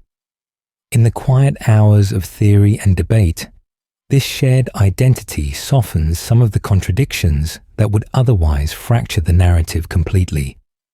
If Golden Freddy is a shared body, then Cassidy's story is no longer solitary at all, but entwined with another child's pain, every choice she makes brushing against his unfinished dream. And as we move step by step into the later fires, the gravestones, and the final attempts to put these children to rest, we have to ask ourselves one more troubling question. When the time comes to let go, can a soul leave if the body it hates is still holding someone else inside? 3 timelines, 3 Cassidys. So before we follow that troubling question into the fires and the gravestones, let's pause, as if we're turning a prism in the quiet hours, and look at Cassidy from 3 different angles. The story does not change, not really, but the light on it does, and the golden shell she's trapped in feels heavier or lighter depending on which frame we let the tale wash over us through. In a game-only reading, we never hear the name Cassidy at all, yet we feel her presence drifting slowly at the edges of the timeline. Golden Freddy is the strange one, the teleporting apparition in FNAF1. The empty, slumped bear that crashes your game. The haunted shadows behind that simple phrase, "It's me." Later, in Ultimate Custom Night, a child's voice tells William Afton, "I am the one you should not have killed," and the endless torture loop begins. Here, she is an unnamed avenger, a powerful, focused will that refuses to let Afton die. A restless spirit using Golden Freddy as a weapon rather than a home. If we gently slide in the books, the picture sharpens. In a Game Plus Books reading, we borrow the name Cassidy from the gravestones and stories. We borrow a temper, a stubbornness, a capacity for holding grudges far past the point where most children would simply want to rest. The missing name in the FNAF6 graveyard. The survival logbooks read messages forming "It's me." The Fazbear fright tales of a golden bear and a vengeful child all begin to line up. She is no longer just the one you should not have killed, but a specific girl with a stolen birthday, a broken body, and a long, quiet history of watching Afton from inside that suit, learning how to twist his own tricks back on him. Then, there is the third frame, the one that complicates everything and yet explains so much. Multiple souls in Golden Freddy. In this version, Cassidy is not alone in there. She shares that cramped metallic coffin with the crying child, or with another victim, their memories and agonies layered like pages stuck together by old tears. Golden Freddy becomes a composite, part innocent dreamer, part furious judge, a tangled web of motives inside one unmoving mask. Sometimes the gentle voice wants release. Sometimes the harsher voice whispers, "Let's just keep him here." And the jumps, the hallucinations, the contradictions in the clues begin to feel less like mistakes and more like arguments between children who can no longer step away. Across these 3 lenses, Cassidy shifts. Shadowy avenger, defined character.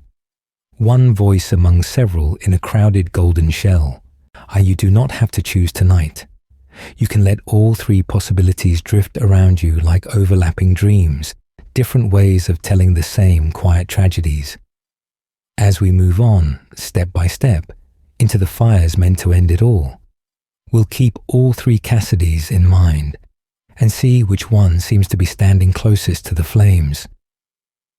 Security breach, when the prison walls crack, and then almost without warning. The flames and cramped back rooms we've grown used to give way to something else entirely.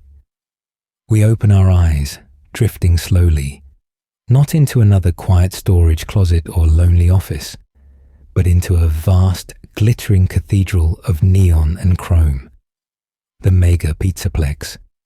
Here, the history of Freddy Fazbear has been stretched and polished into a theme park dream, on a place where music echoes off glass railings and holographic stars shine down on indoor plazas. Instead of 4 classic animatronics on a small, dim stage, we see entire atriums devoted to them, towering posters and spotlights painting the walls in moving color, as if the company has tried to bury its quiet tragedies under noise and spectacle. It feels open and bright, yet the shadows still cling to the corners, and the legacy of what came before lingers just beneath the surface. We walk, step by step, through laser tag arenas and glam rock stages, through daycare towers and shuttered service corridors, and we notice how carefully this place has been designed to distract, to keep eyes facing upward. But security breach gently pulls our gaze downward again, into the old, forgotten levels beneath the Pizzaplex, and where the shining facade peels away and the haunted shadows of earlier games return. In these buried halls, time seems to bend, and the familiar story of William Afton pushes back into view. Down in the dark, in a ruined chamber that feels like a grave for an entire era, we find him again. William Afton, the man we watched burn in the FNAF6 fire, the man we believe trapped in an endless digital torment during Ultimate Custom Night, now appears as Burntrap, a withered, charred remnant wrapped in new machinery. He twitches within a decayed shell, half organic, half mechanical, as though he has clawed his way out of both death and data. Whatever prison once held him, whether it was molten metal or a custom-built nightmare, seems to have weakened. And so a quiet question settles over this timeline. If Ultimate Custom Night was truly Afton's purgatory, maintained by Cassidy, the one he should not have killed, then how does he stand here again, in this new neon labyrinth? Did the endless torture finally crack, or did something else reach in and pull him free? Security breach leaves room for several gentle possibilities. Perhaps Cassidy's hold on him has faded over long, restless years, her rage cooling, her focus slipping as the company's story moved on without her. Perhaps another force interfered, some new experiment in code and consciousness that tugged his spirit out of her carefully built cage. Or perhaps, in this telling, we have crossed into a different continuity altogether. One where her revenge played out differently, or never quite took the same shape. In this way, the Pizzaplex does not erase Cassidy's story, but it does blur its ending. Her prison might still be intact in one branch of the tangled web, often endlessly taunted in the quiet hours between games, while in another, those walls have finally cracked. As we leave the neon corridors behind for a moment, we're left unsure which version we are truly following, and whether the ghost in the golden suit is still watching from somewhere just out of sight. Ruin and the fading echo of Golden Freddy. So when we return to the Pizzaplex in ruin, it feels as though we are walking back into a dream that has already burned itself out. A bright illusion left in ashes and hanging wires.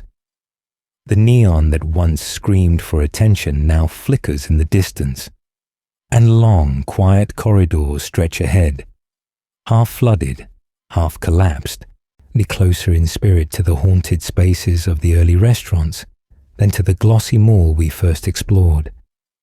We are drifting slowly from spectacle back into ruin. Step by step, the building itself seems to acknowledge its own history, as if the cheerful facade has finally slipped and the haunted shadows underneath are allowed to breathe.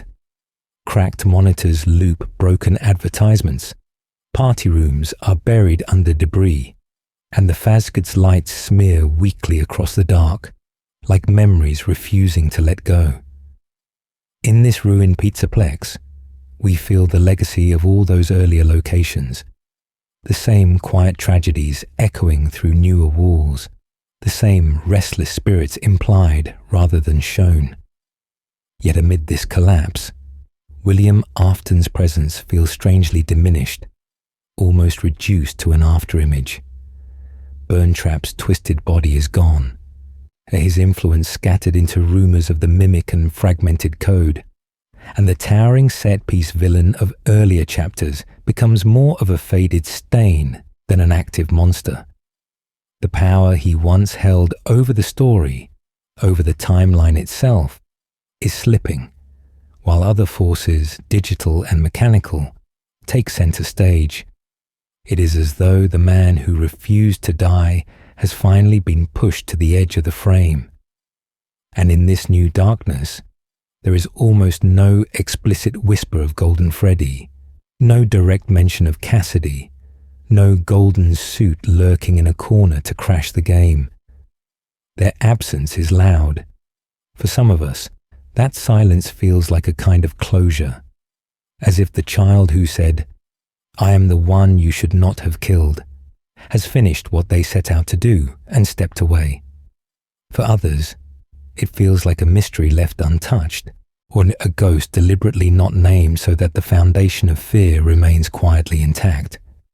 By the time we reach ruin, Cassidy's story may already be largely complete, existing more as a background force than a visible character, the one who held Afton in that endless loop long enough for others to dismantle his empire.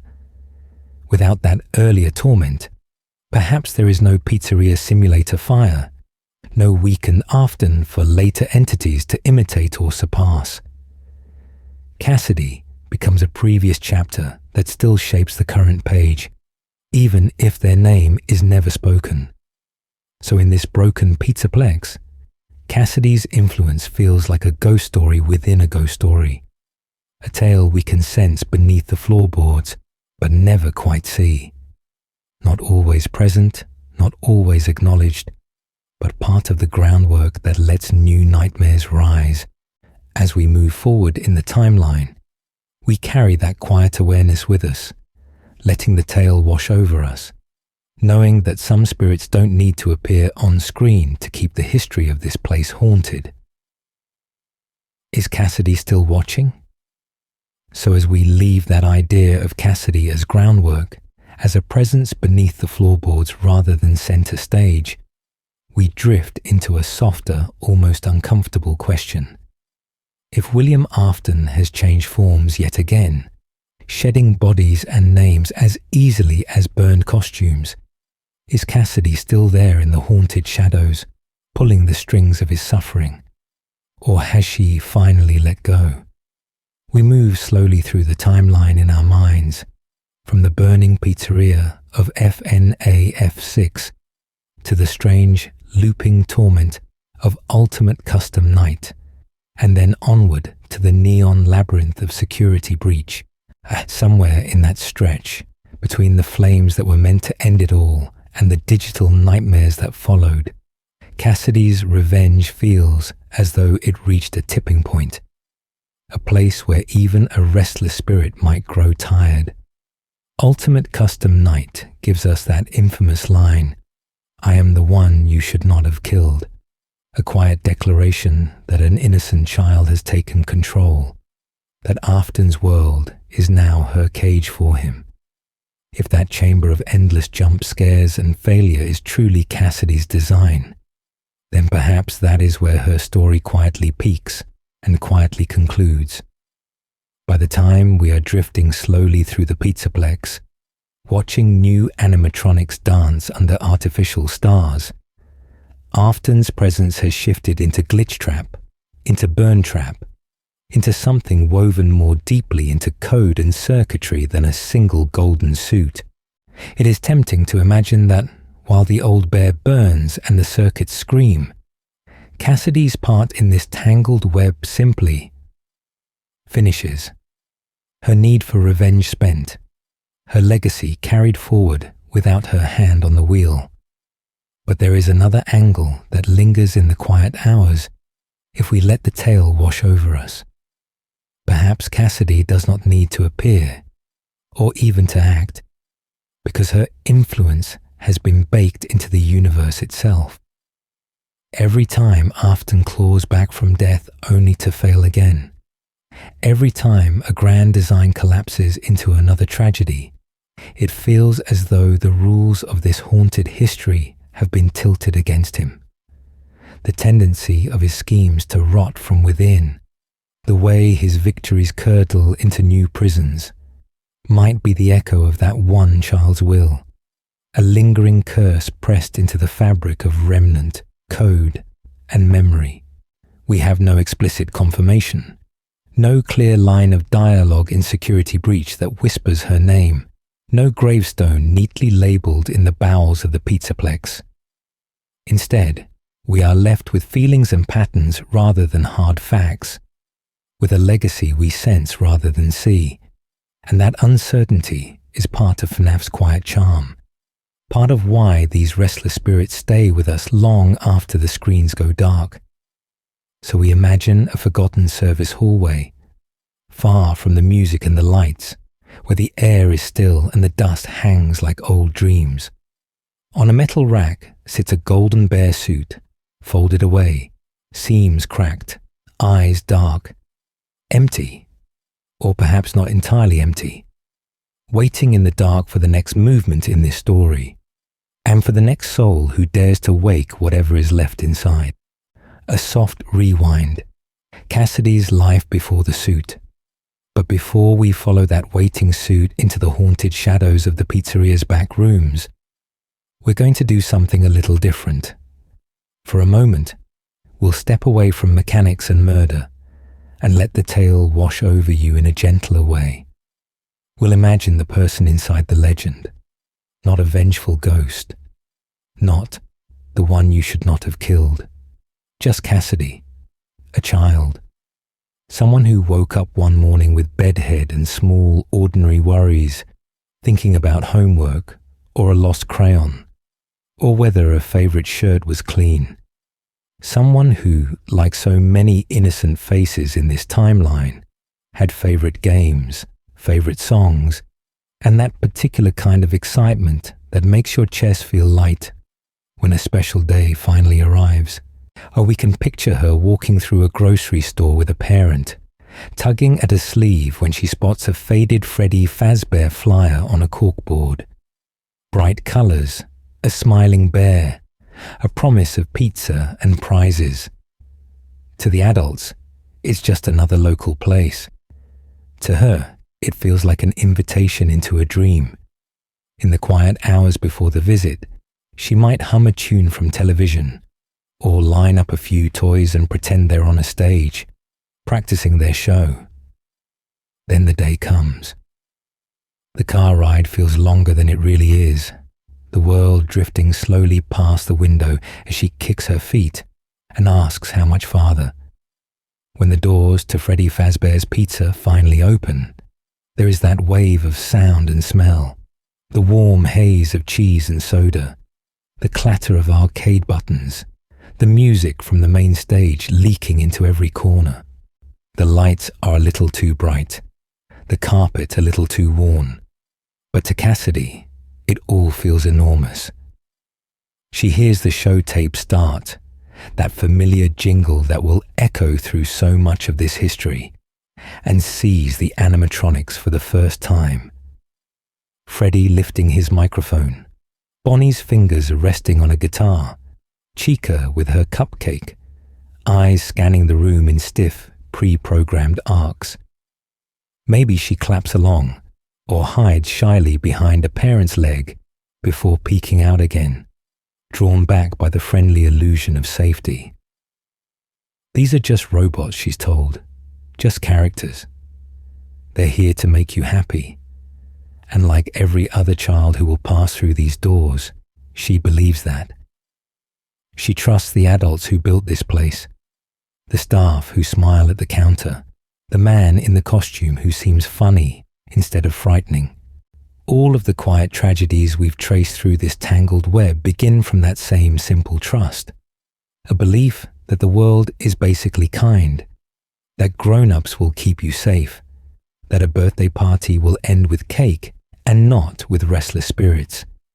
When we remember Cassidy this way, as a person with a small life and a bright afternoon, her later rage begins to feel less abstract.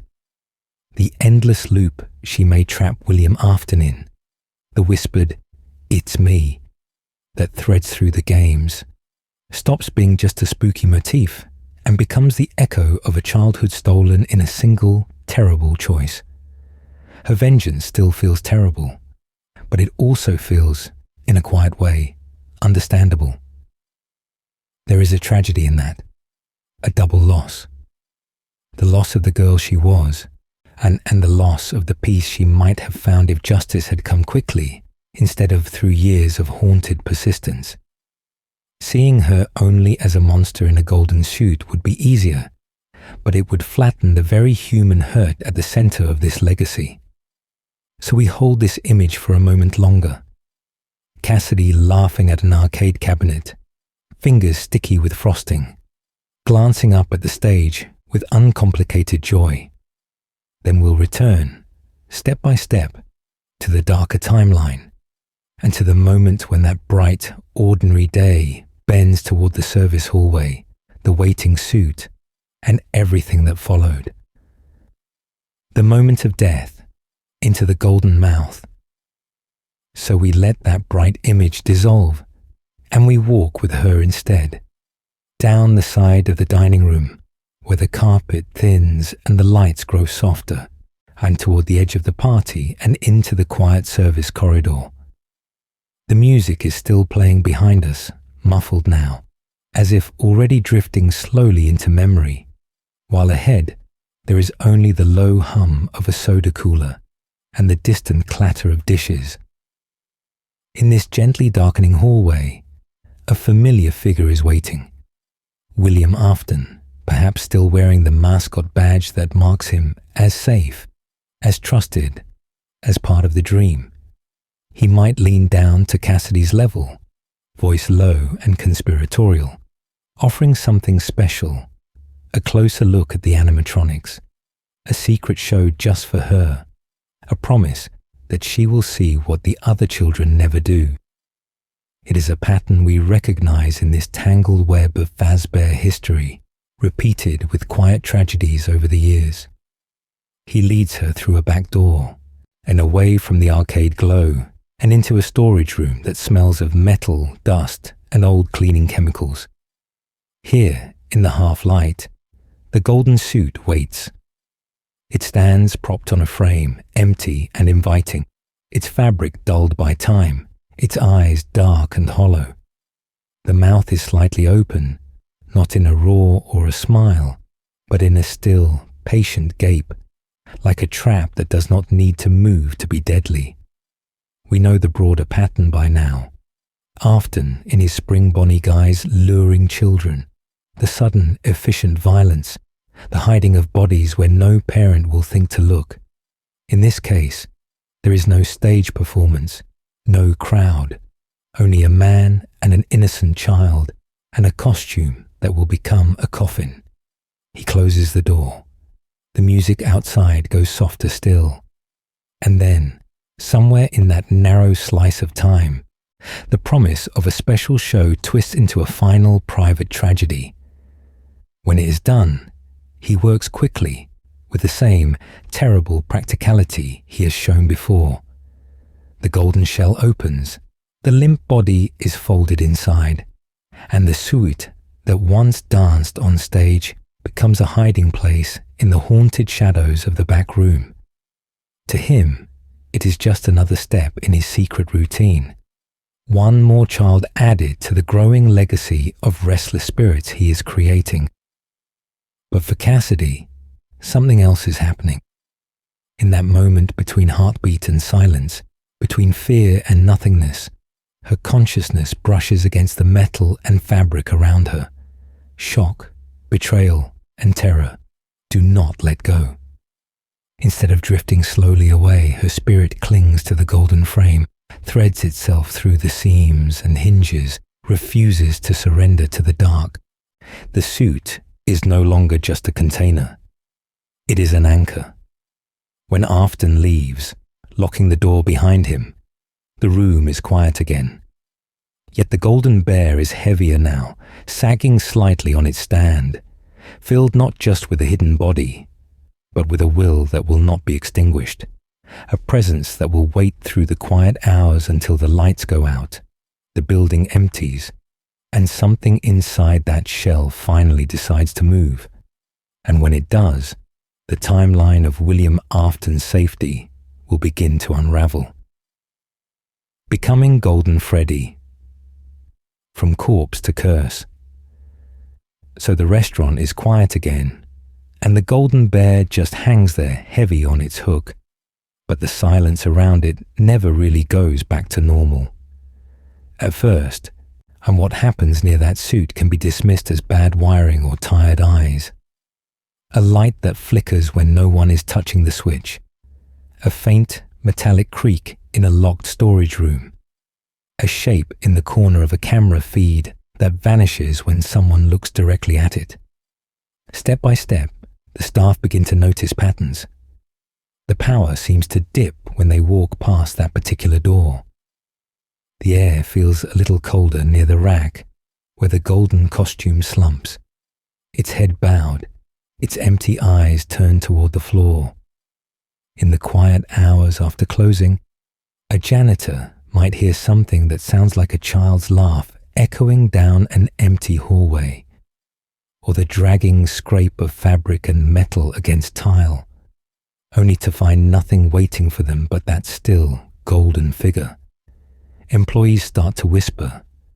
They avoid saying its name out loud, are referring to it instead as that old suit or the yellow one in the back.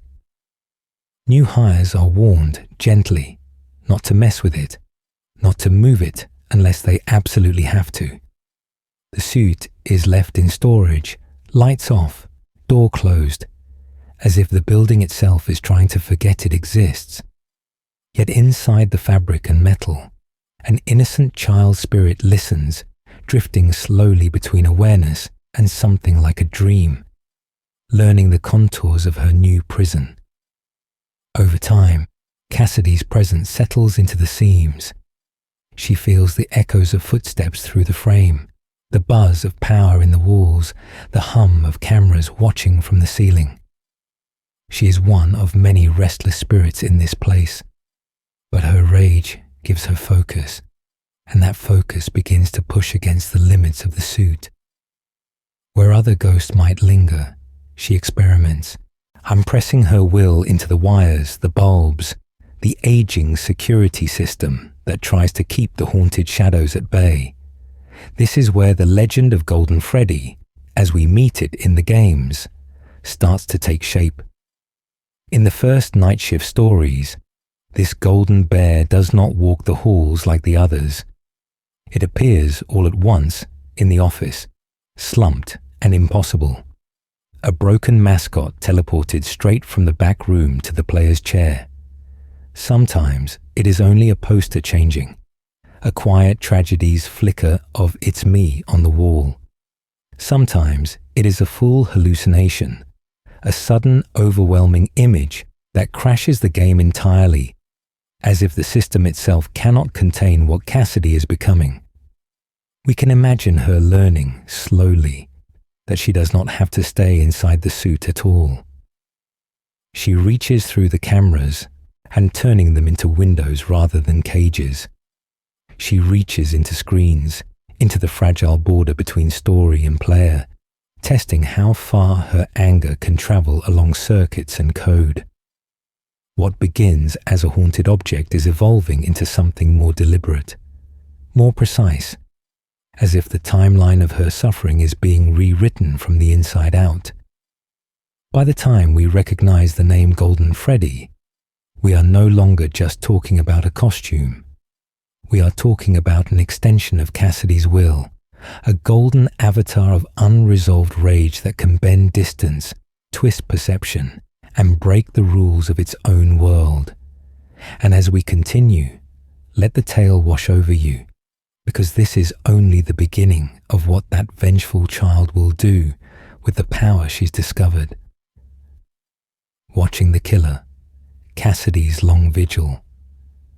So now, when we say Golden Freddy, and we are really speaking about Cassidy, watching through a golden mask that can appear and vanish at will, drifting slowly between rooms, cameras, and years.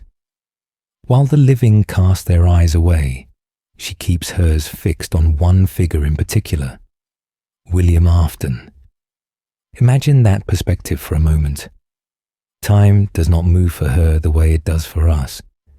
Days blur into the same dim corridors, the same hum of lights, the same haunted shadows painted across peeling party posters. We move along the timeline, step by step, from one location to the next, but Cassidy is pinned in place, forced to watch Afton continue his life, his business, his quiet tragedies, as if nothing truly ended in that back room where she died. At first, she is a frightened child, clinging to the remnants of a birthday that never finished, unto the last memories of cake and laughter. She sees him return in the spring bonnie suit, luring more innocent children away from the safety of the main stage, and the fear in her chest slowly cools into something sharper. Each new disappearance, each new missing poster on a bulletin board, adds a thin, cutting layer to her understanding of who he really is. She is there, in a way, for the bite of 83, feeling the echo of another child's terror as metal jaws close where they should never have been. She watches parents scream and managers scramble, while Afton stands in the background, already calculating how to turn tragedy into opportunity. Later, when the classic animatronics begin to move on their own, when restless spirits jolt awake inside metal shells, Cassidy sees that she is not alone in this limbo, and her focus tightens. This is not random haunting. This is a pattern, a tangled web of cruelty with one man at its center. Years pass in those quiet hours between closing and dawn. Afton dismantles the original animatronics, harvesting remnant, and she feels the pain of torn metal as if it were her own bones being broken again. He builds the fun times. He experiments underground. He hides his crimes behind smiling mascots. And through it all, Cassidy watches, patient and unblinking. Death, she realizes, will be too gentle a conclusion for someone who treats suffering as a resource. So when Afton is finally trapped inside the spring bonnie suit one last time, when the spring locks fail and the walls close around him, Cassidy is already waiting.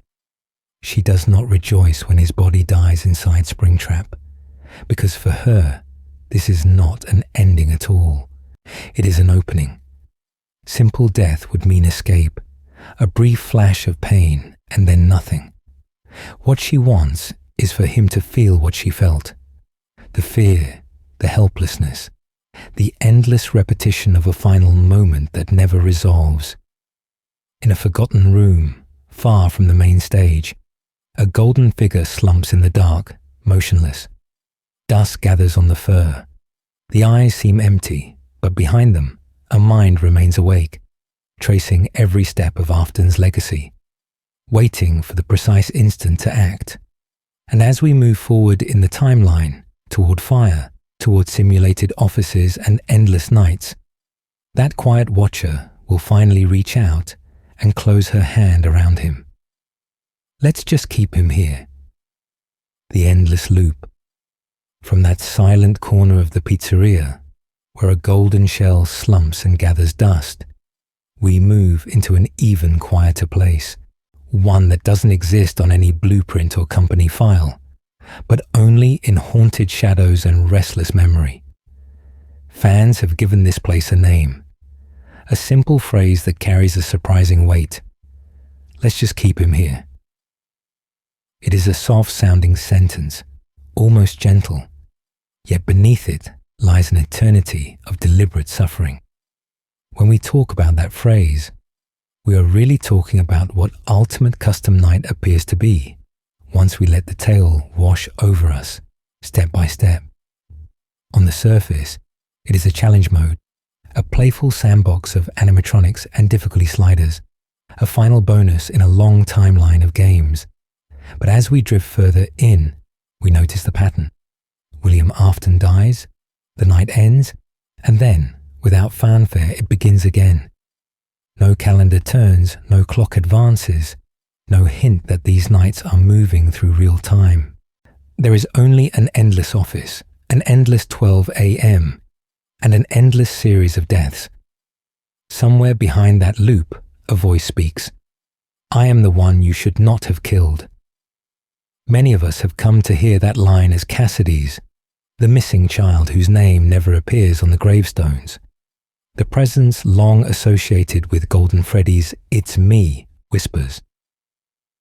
In this reading, Ultimate Custom Night is not a game mode at all, but Cassidy's private purgatory, a constructed cage where Afton is allowed to do one thing only: fail over and over in the quiet hours between existence and oblivion.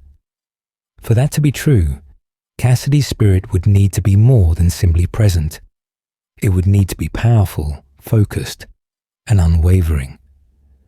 We imagine her hatred as an engine, humming steadily in the dark, turning agony into fuel, turning memory into architecture. Each jump scare is not just a programmed animation, but an act of will. Each reset a decision. We will not let him leave. In a history filled with quiet tragedies and broken machines, this one child's refusal becomes the force that pins William Afton to an invisible wall. There is a psychological mirror here as well, one that feels almost too fitting. Afton once stalked hallways while innocent children hid, listening to footsteps, feeling that creeping, helpless fear. Now, in this inverted dream, he is the one trapped in the chair, listening to vents and doors and distant laughter, never sure which angle will bring his next end. The fear he manufactured is fed back to him, multiplied into infinity, until even death offers no release, only another round. And yet, as we drift slowly through this tangled web of vengeance and consequence, a question hangs in the air like dust motes in a forgotten office. Can any loop, no matter how fiercely maintained, truly last forever? Or must even the deepest grudges, even the most haunted stories of revenge, eventually reach a final night? As we move forward toward fires, collapses, and digital echoes, we will see signs that something, somewhere, begins to crack. A soft break, listening to the ghost in the machine.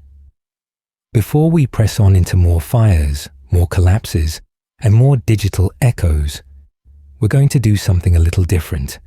For a moment, we step back from the noise and the tangled web of clues, and we just pause with her.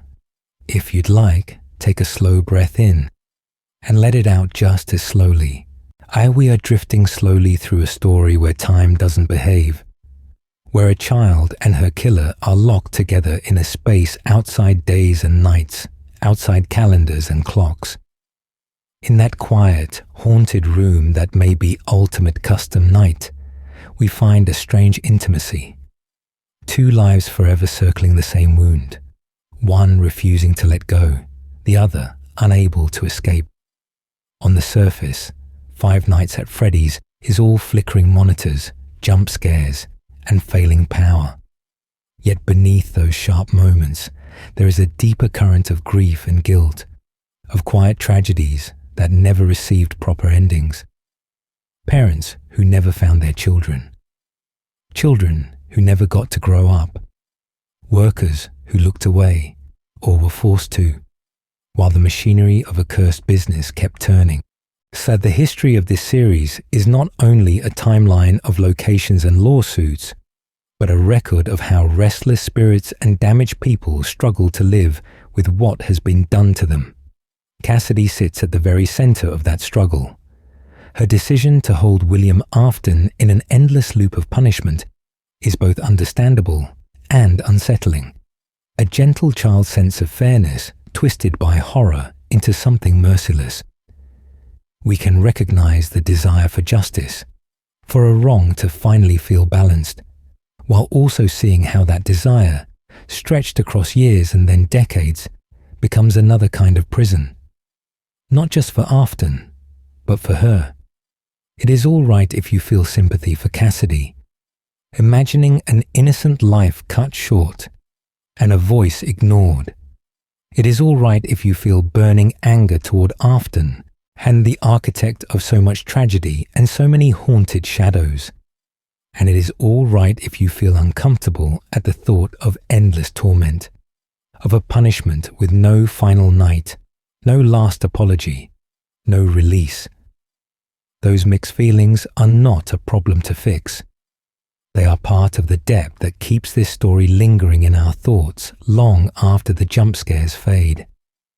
So as we move step by step toward the end of our timeline through flames, gravestones, and digital simulations, we will try to keep that complexity close. We will let the tale wash over you without forcing Cassidy into the role of pure hero or pure villain. Instead, she can remain something hauntingly human. A child who became a warden, a victim who learned to wield power, a spirit who cannot yet decide whether letting go would mean losing herself, or finally, quietly, being free. In the next stretch of this story, when we return to clues, minigames, and names left off gravestones, we will carry this with us, remembering that every revelation about Cassidy is also a question about what any of us might do if we were given the power to make our pain last forever. Competing ghost stories, other Cassidy theories, and as we hold that image of a spirit clinging to its hurt, we should also acknowledge that not everyone agrees on whose voice we're hearing in those haunted shadows, or even whether that voice belongs to Cassidy at all. The timeline we're drifting slowly through is only one path through a very tangled web of clues and quiet tragedies. Some readers of the games and books look at Golden Freddy and see something less focused, less singular than one furious child. In their view, the Golden Suit is a vessel, not a throne, a place where multiple restless spirits overlap until the identity blurs and the name on the missing gravestone becomes less important than the collective weight of the children inside. Golden Freddy's teleportation, the hallucinations, even the game-crashing appearances can be read as what happens when too many stories try to speak through one broken shell. Others move Cassidy almost entirely to the margins, suggesting that the crying child is the primary soul within Golden Freddy, and that the novels and guidebooks are gently telling a different, parallel history. In that interpretation, the boy from the Bite of 83, with his fear of the animatronics and his tragic death inside Fredbear's jaws, becomes the one who lingers in the Golden Suit, while Cassidy is confined to ink and paper, a literary echo rather than a central game canon presence. The survival logbook messages, the phrase, "It's me," even the "one you should not have killed" line, are reinterpreted as the crying child's voice, reshaping the emotional center of the story without changing its essential grief. There are also theories that step back from the idea of a literal prison at all. treating Ultimate Custom Night as a non-canon bonus or as a dreamlike metaphorical space rather than a concrete purgatory built and maintained by Cassidy. In that softer reading, we are watching Afton's guilt, or the franchise's legacy of harm, personified in one endless night of torment that belongs more to theme than to strict mechanical continuity. The player's suffering becomes a mirror of his, while the specific name behind the tormentor dissolves into the dark. So at every turn, we find that the creator has been careful, even playful, with ambiguity, leaving gaps where multiple answers can live side by side without one finally, decisively winning. This is a history built for quiet hours of debate, for fans tracing patterns step by step through minigames, gravestones, and offhand comments, knowing that some mysteries may never fully settle. Whichever version you find yourself drawn toward, whether you hear Cassidy's name clearly or prefer a chorus of nameless children, the emotional shape remains the same.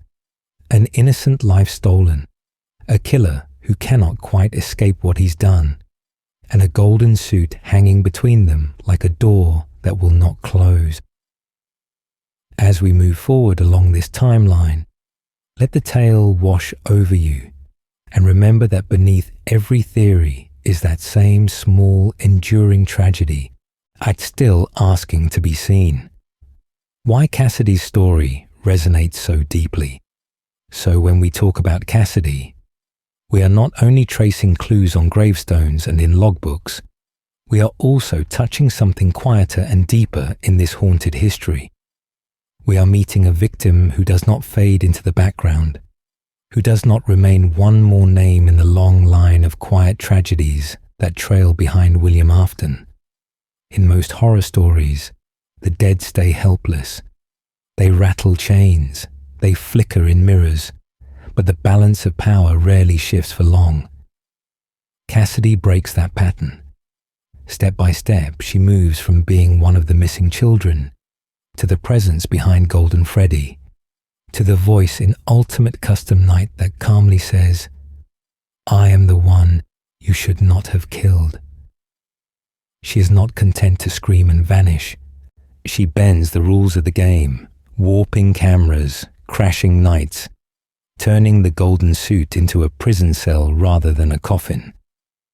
There is a certain catharsis in that image, and we can feel why the fandom holds on to it. After we have watched Afton lure children away from birthday parties, after we have followed his legacy through Remnant, Fun Times and Fire, there is a quiet satisfaction in the idea that one of those innocent victims is the reason he cannot die. The thought that Ultimate Custom Night may be less a bonus mode and more a private hell, curated by the very child he tried to erase, lets the scales tilt, slowly, towards something that resembles justice. Cassidy's story also brushes against something broader than this one timeline. It echoes every story where children are told to be quiet, to forget, and to move on from the harm done to them. Here, in the haunted shadows of a pizzeria, we see the opposite. A child who refuses to be silenced, who keeps saying "it's me" across games and years, who turns her own haunting into a form of agency. Even after death, even trapped in metal and memory, she asserts herself. And that dream of the powerless finding a voice lingers with us long after the jump scares fade. At the same time, Cassidy never steps fully into the light. There is no name spoken aloud in the games, no clear portrait. Instead, we get a missing gravestone, a logbook puzzle, a single furious line. That mystery invites us in. We become part of the storytelling, drifting slowly through theories, weaving her from scattered clues until she feels less like a character we were given and more like a presence we all discovered together. Over time, That shared creation turns Cassidy into something almost folkloric.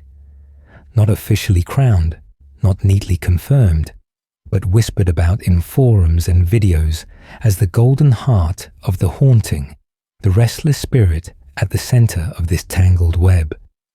And as we move deeper into the later games and new experiments, we will see how that folk figure continues to cast a quiet shadow over everything that follows. Falling asleep with a ghost. Cassidy as narrator. That quiet shadow the fandom has drawn around Cassidy leads to a strangely comforting thought. What if she's been with us the whole time? Not just as a presence in a suit, but as a kind of unseen storyteller, breathing gently through the speakers while we play. We move through menus and nights and jump scares, but somewhere, just beneath the hum of the fan, there might be a child's voice drifting slowly between the channels of static. From that angle, so many familiar phrases begin to feel like commentary rather than random horror stings. "It's me" is not just a glitch on a poster or a sudden hallucination in the first game, but a soft insistence, a reminder that behind this golden, collapsing image, there is someone specific, someone who remembers. In the survival logbook, those scattered red messages that can be rearranged into that same phrase feel almost like margin notes in a diary, as though Cassidy is trying page by page to tap the player on the shoulder and say quietly, "You are not alone in this history."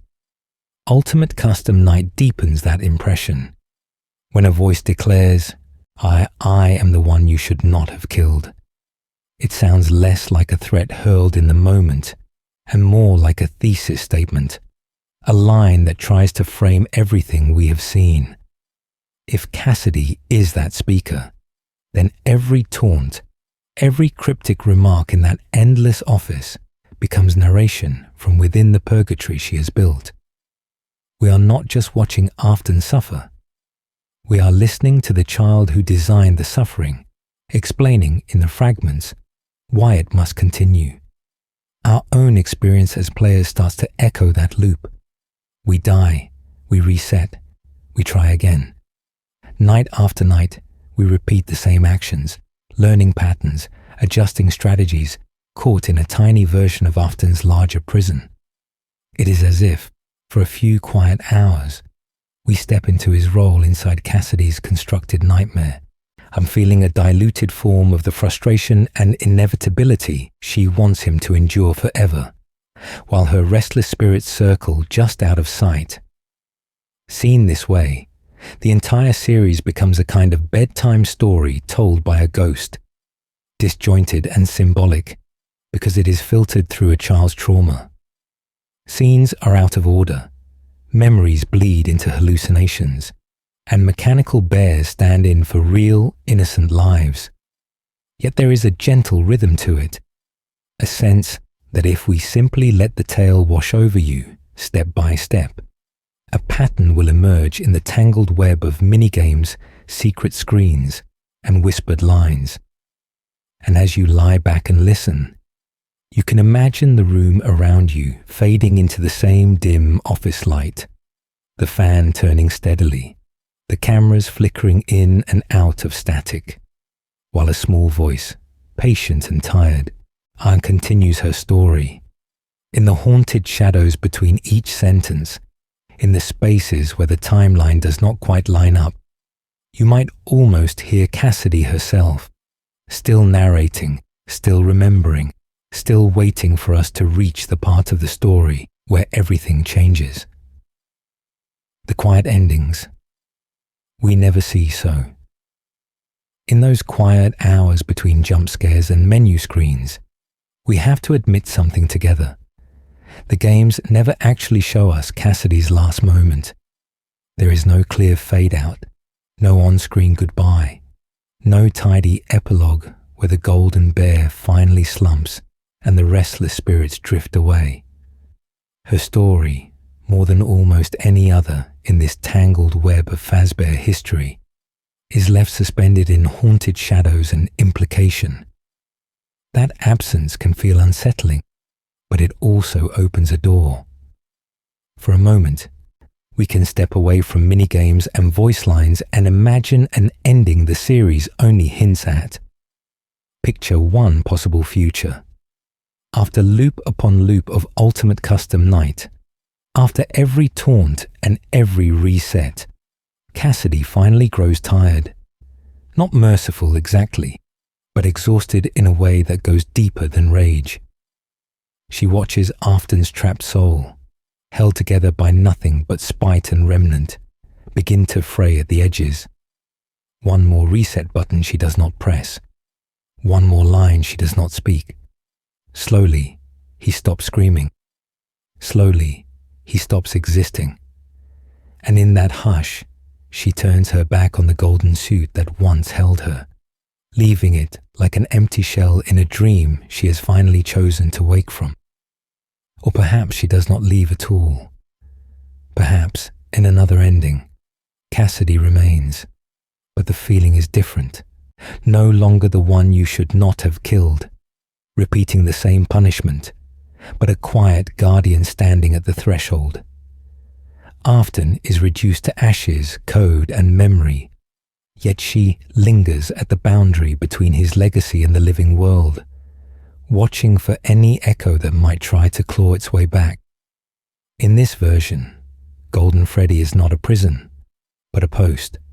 She is there, drifting slowly at the edge of the fire, on the edge of the timeline, making sure that what he started can never quite return. There is also a softer picture we can hold if we wish.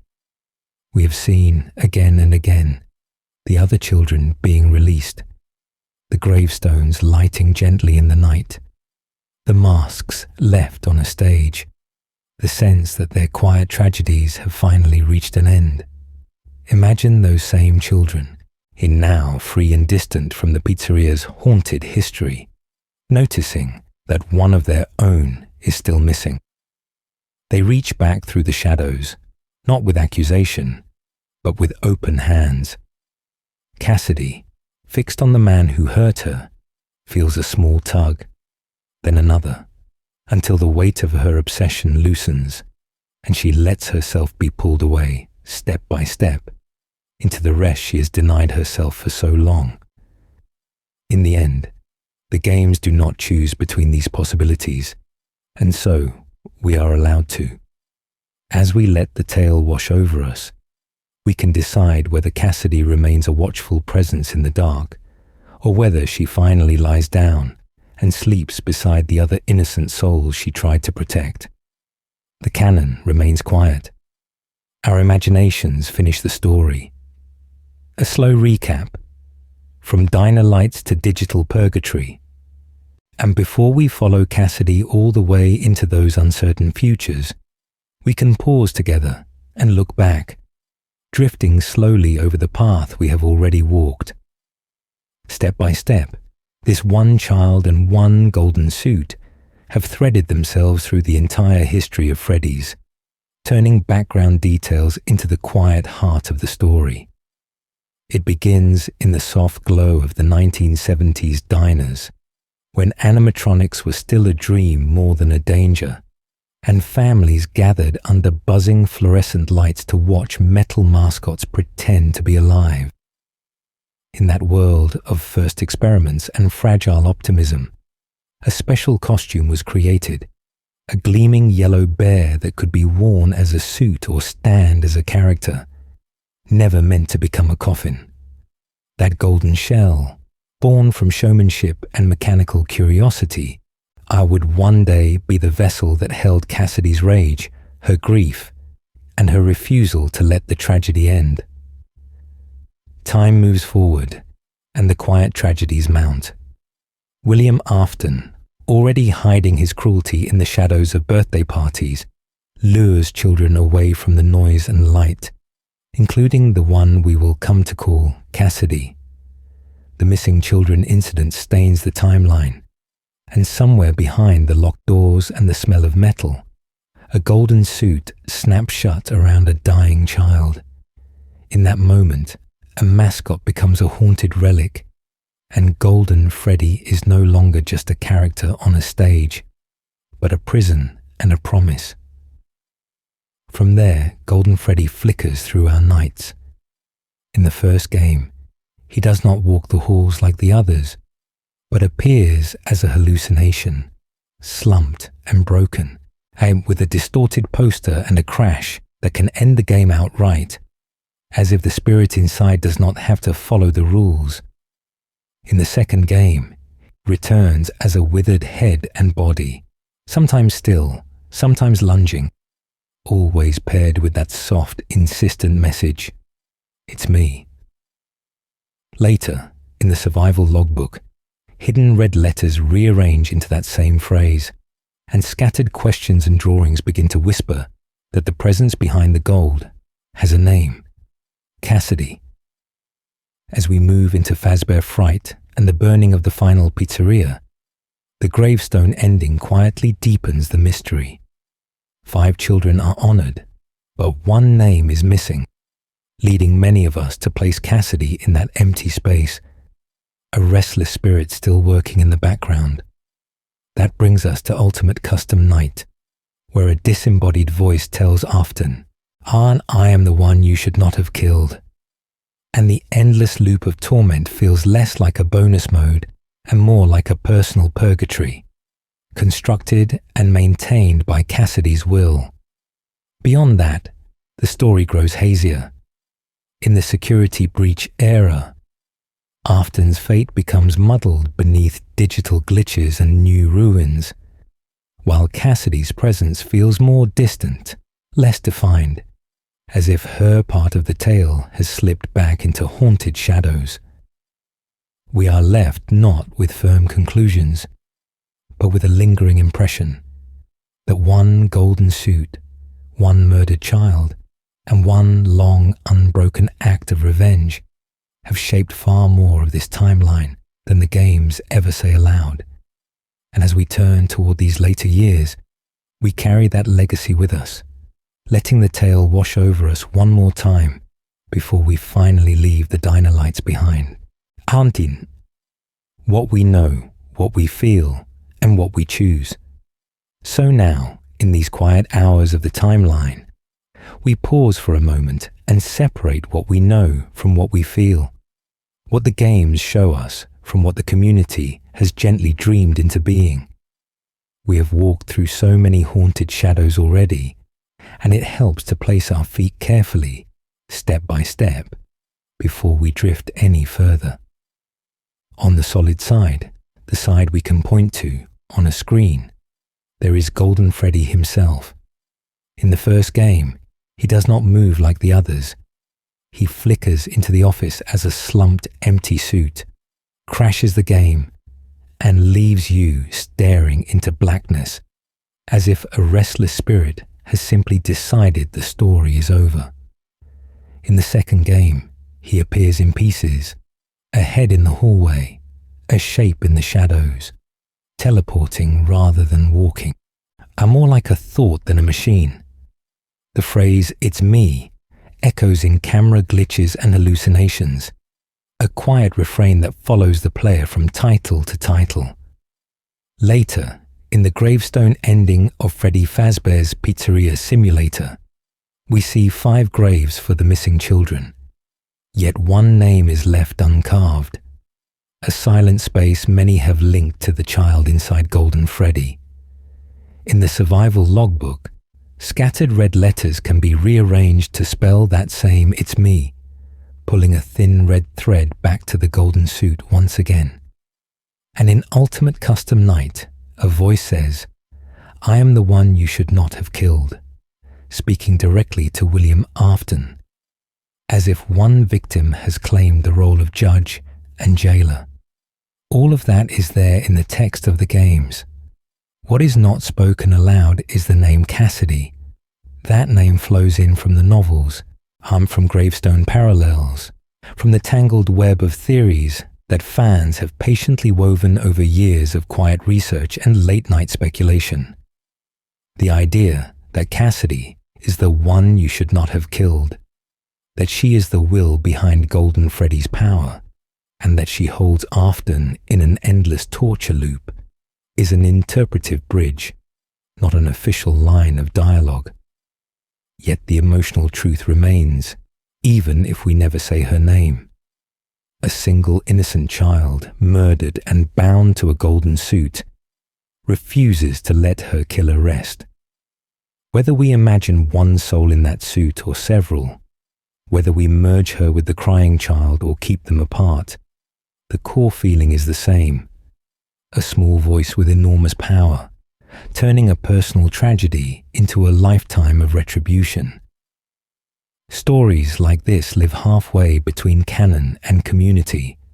The games give us images and phrases, but we, as players and listeners, colour them with our own fears of being forgotten, our hope that justice exists, our quiet wish that the helpless might one day hold the powerful to account.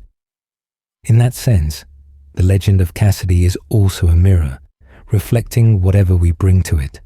So as we move on, you are gently invited to hold on to the part of Cassidy's story that rests most easily in your chest. For some, it will be her power, the idea of a child spirit so strong she can bend death, crash games, and trap a murderer in a looping nightmare. For others, it will be her sorrow, the image of a life cut short and stretched unnaturally across decades of haunted history. And for some, it will be the mystery itself, the unanswered questions and lingering gaps where imagination can wander. I'm drifting slowly through the shadows. In a quiet way, that means each of us becomes a co-author. By choosing which clues to trust, which theories to adopt, and which emotions to lean into, we decide who Cassidy is to us and what ultimately becomes of her. Does she finally let go? Does she keep Afton in prison forever? Or does she fade, leaving only a golden suit and a whisper of "it's me" behind?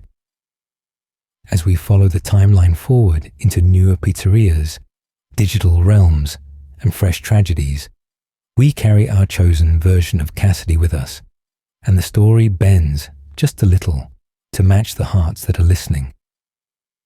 A global night, you, Cassidy, and the quiet screen.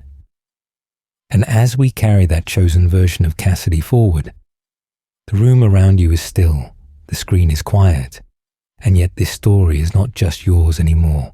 And somewhere beyond your walls, beyond your street and your city, the same haunted shadows are playing out in other darkened rooms, on other glowing rectangles, in the same quiet hours of the night.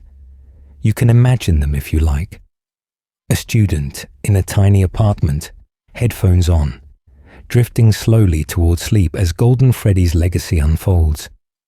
A kid in a countryside house, blanket pulled up, watching the timeline crawl from the first missing children to the mimic's digital echoes.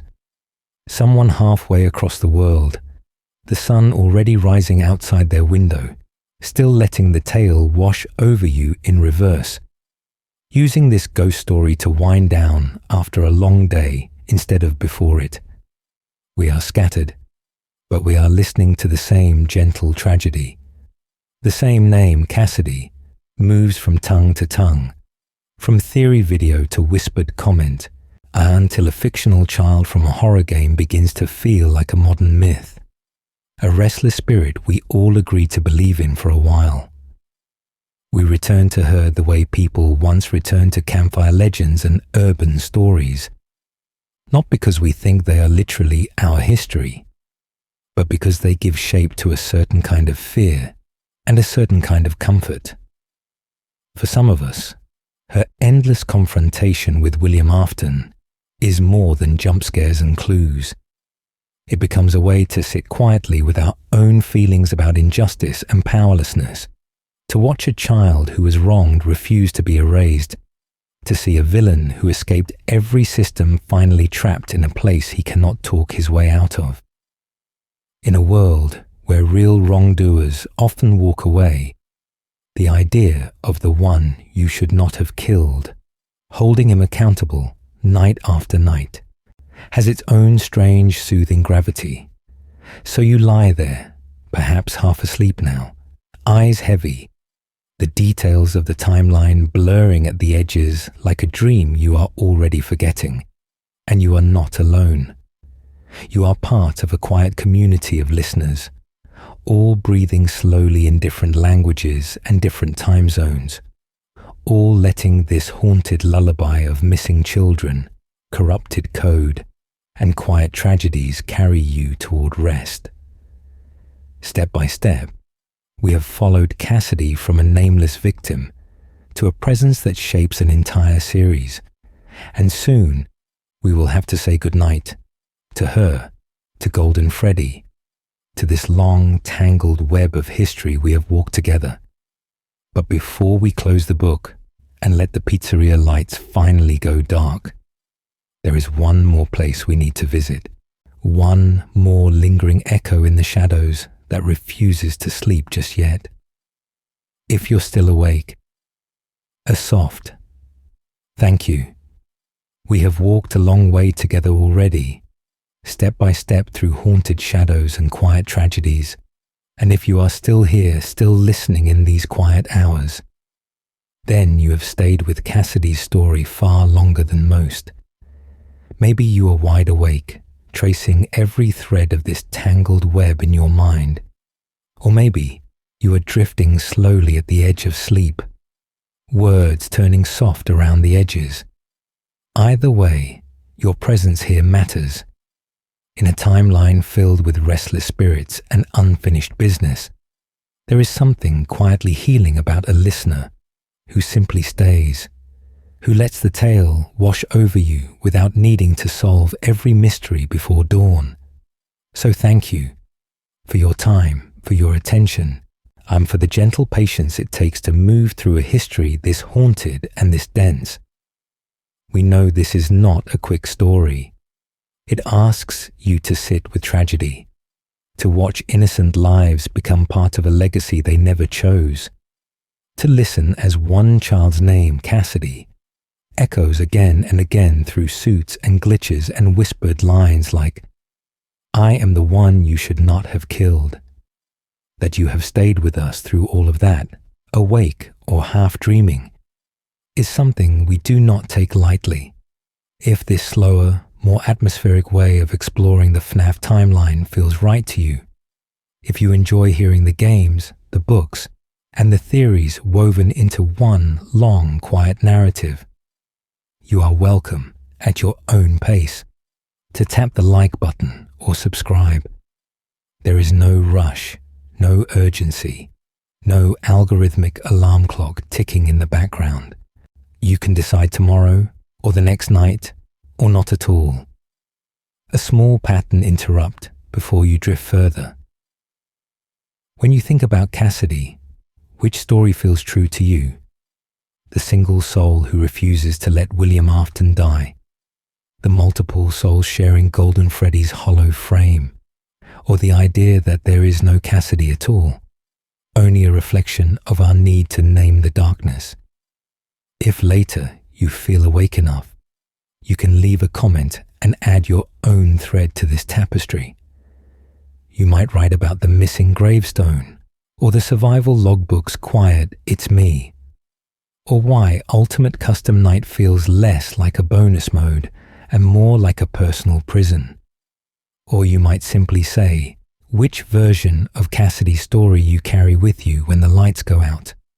And if you never comment, never click, and never do anything but rest here with the story playing softly in the background, that is more than enough. In a world of constant noise, your choice to simply be here, listening, is a quiet gift. For now, just breathe, let your thoughts loosen, and know that the rest of Cassidy's journey will still be here whenever you are ready to follow it into the dark. A final look at the golden door. So from here, as your thoughts keep loosening and the noise of the day falls further behind us, we can let the story itself grow quieter too, like lights dimming one by one in an empty building. We've walked through so many quiet tragedies and tangled clues to reach Cassidy, and now, for a little while, we can simply stand at the edge of her presence rather than inside the storm of it. Picture, if you will, a long hallway in a pizzeria that no one visits anymore, the kind that exists more in memory than in any real location on our timeline. The overhead lights are off, the neon outside has gone dark, and the only sound is the faint, steady hum of old machinery behind the walls, air vents, and forgotten servers still doing their work in the haunted shadows. The carpet is worn, the posters are peeling, and the prize counter is just a silhouette in the distance, waiting in the quiet hours. At the far end of that hallway, there is a single open doorway, and beyond it, a small party room that will never host another party. In the center of that room sits a chair, and on that chair rests a golden bear suit, its fabric dulled with age, its jaw slightly open, its head tilted as if listening. The eyes are dark now, not glowing, not threatening, are just empty spaces where something restless once watched. Golden Freddy, the vessel that carried Cassidy's rage and William Afton's punishment, is no longer looming over us. It is simply there, a piece of history left on display for no one. We stand together in the doorway for a moment, drifting slowly between wakefulness and dream, acknowledging everything that suit has meant, the missing name on the gravestones, the whispered, "It's me," the one you should not have killed. All of that legacy is still inside it, but tonight it does not move, does not flicker, does not crash the game. It just rests. And now, very gently, we imagine our hand on the door. We are not slamming it, not locking Cassidy away forever in some endless loop. We are simply, slowly, drawing the door close between us and that golden figure, step by step, and the gap narrowing until the room is just a thin line of shadow, and then nothing at all. The suit still exists. The story still exists. We are only choosing to let the tale wash over us from a distance instead of standing in the center of it. Any questions that are still circling in your mind can be allowed to drift for now, like dust motes settling in the dark. Who exactly was inside that suit? How many spirits shared it? What really happened in that final confrontation with Afton? All of those mysteries will still be waiting tomorrow, patient and unchanged, whenever you feel ready to open this door again. For tonight, though, you are allowed to rest. If your dreams wander back to neon lights and animatronics on their stages, that is all right. If they carry you instead to quiet, empty rooms where every monitor is blank and all the ghosts have finally gone to sleep, that is all right too. Wherever you drift, may it be gentle and untroubled. Good night, and may your sleep be deeper than any hauntings, until we return once more to finish Cassidy's story together. If sleep hasn't come yet, one more gentle reminder. And if somehow, after all of that, you find that sleep still has not quite reached you yet, that is all right too. Sometimes the mind holds on a little longer, tracing the edges of a story, following each quiet tragedy through the haunted shadows of its history, even when the body is ready to rest. We do not have to force it. We can simply notice that we are still here together, in these quiet hours, while the world outside drifts slowly away. It is very normal for sleep to arrive late, even with a long, steady timeline like this one. Some nights, the thoughts are a little louder, the day's echoes a little sharper, and the dreams take their time finding us. On those nights, it can help to let the tale wash over you without needing to hold on to every detail, to let the tangled web of animatronics and restless spirits become background noise Like distant rain you only half remember in the morning. You are welcome to simply let the video keep playing, letting each sentence stretch out and soften the edges of your thoughts, step by step. If your eyes are still open, you might watch the progress bar move slowly forward, knowing you do not have to follow it closely. If they are already heavy, you can let the sound blur, trusting that the story will keep going without you, keeping a gentle watch while you drift away. And if sleep does not come tonight, or if it comes only in brief pieces, you can always return another evening. Cassidy's long, winding timeline can become something familiar, a small ritual you recognize, pressing play, settling in, and walking once more through this haunted legacy from the first missing children to the golden bear that refused to let go. Over time, the specifics of years and incidents may fade, but the feeling of safety in the repetition can remain. This space is here for you whenever you need it. When the room feels too quiet, when the shadows feel a little too tall, or when you simply want something calm, detailed, and just a little bit haunted to keep you company. You do not have to be fully awake, or fully focused, or fully anything at all. You only have to be here, breathing slowly, and letting the noise of the day fall away behind you. If you have found comfort in this kind of long-form, sleepy lore, you can, if you wish, leave a like or subscribe, so that others who need a place like this might be able to find it as well.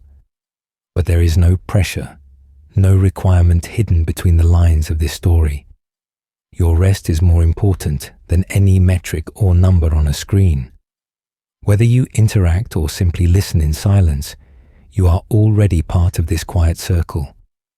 From here, we will move even more gently, away from specific dates and names, and towards something simpler, the rhythm of your own breathing, the steady weight of your body, the way your thoughts loosen their grip as the minutes pass. The ghosts and timelines can wait at the door for a while.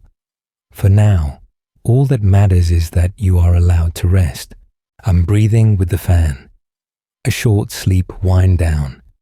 So as the ghosts and timelines wait politely at the threshold, we can step back into something familiar, something simple, the little office, the desk, and that endlessly turning fan.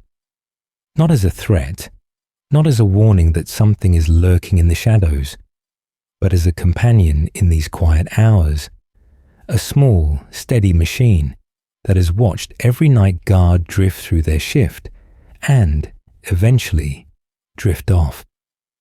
Imagine it there in front of you now, the blade circling with a low, gentle hum, moving the air just enough to notice. The light from the monitor flickers across the metal frame, but we are not watching the cameras anymore. We are only listening. The fan breathes in its own way, a soft whir on the rise, a fading hush on the fall, hard like a mechanical chair slowly expanding and relaxing in the dark. Let your breathing match that rhythm, as if the office itself has decided to breathe with you. A slow inhale through the nose, feeling the air move in as the fan seems to gather its quiet strength. A slow exhale through the mouth as the hum trails off and the room settles again. In gently, as if you are drawing in all the scattered pieces of this tangled web of history. Out slowly, as if you are releasing them back into the haunted shadows where they belong. With each breath out, choose one fragment of the complicated timeline and let it go. A date, a name, a theory about who is in which suit, a question about Cassidy's restless spirits or Golden Freddy's impossible appearances. Exhale and let that piece drift away, like a file closing quietly on a dusty Fazbear hard drive. The story has its own momentum now, It does not need you to hold it all in your hands. You have walked with us through quiet tragedies and cruel experiments, through innocent birthdays turned to tragedy and digital echoes that refuse to fade. And that is enough. You do not need to remember every gravestone, every clue in a survival logbook, every whispered, "It's me." For tonight, it is enough that you were here, that you let the tale wash over you step by step until the timeline became less a puzzle to solve and more a distant dream. As you continue breathing with the fan, in that slow, shared rhythm, feel how the office changes. The cameras are blank, the halls are still. The legacy of Fazbear and Cassidy and Afton can wait on the other side of the door. We are preparing, ungently, to stand up from the desk, to power down the monitor, to listen as the fan makes just a few more circles before we finally reach for the switch. In a moment, we will say our last farewell for the night. We will step away from the cameras, and we will close the office door behind us. For now, simply keep breathing with that quiet hum, drifting slowly towards sleep, knowing that when we leave, the story will keep itself, and you are allowed to rest. Turning off the monitor, saying goodnight to Cassidy. So now, with that hum still circling through the quiet hours, we let our hand finally move, slowly, gently, toward the monitor's power button, and we give ourselves permission to close the office down. The cameras flicker one last time. The grainy feed of empty halls and waiting stages struggling to hold their shape. And then, with a soft click, the screen blooms into static and begins to fade. The light drains away, leaving only the pale afterimage of those haunted shadows where animatronics once twitched at the edge of sight. We watch as the last sparks of white noise dissolve, drifting slowly into a calm, velvety black, and with that darkness, the golden shape in the corner of our mind's eye loosens its hold. Golden Freddy's warped grin, the sudden teleports, the impossible crashes and "it's me" whispers that have followed us through this timeline, all recede into memory. The tangled web of clues, gravestones without names, red letters in a logbook spelling out a quiet plea. They are still there in the history, but the screen is dark now. The night is ours again. Cassidy, thank you for staying with us tonight. We speak to you softly, as if you were sitting just beyond the doorway, listening, not always seen, but always present in the restless spaces between frames. You never told your story in full sentences. You left it in fragments instead, in the phrase, "the one you should not have killed," in the way Golden Freddy broke the rules of the game, in the way Afton could not die. Even if so much of you remains hidden in clues and whispers, you allowed us to trace the outline. We hold, for a moment, the weight of what you endured and what you became. An innocent child lured away in a cheap yellow costume. One more name that should have been carved into stone but was left unspoken. And at the same time, a force strong enough to bend an entire legacy of horror around your will. There is tragedy in that, and there is power, and we do not judge either one. Honey, we simply acknowledge that both are true, resting side by side in the dark. So together, we offer you something simple. In the quiet of our own rooms, wherever we are along this long timeline of listeners, we can wish you peace. Maybe that peace is the strength to keep watch a little longer, to hold Afton in that private purgatory where every jump scare is his, every loop another reminder of the lives he stole. Or maybe that peace is the courage to step out of the golden suit at last, to let the metal fall away and move, step by step, toward a light that is not a monitor's glow.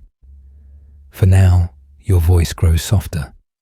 The chant of let's just keep him here, fades into the background, leaving only our own breathing, the distant hum of a fan, and the darkness of the room around us.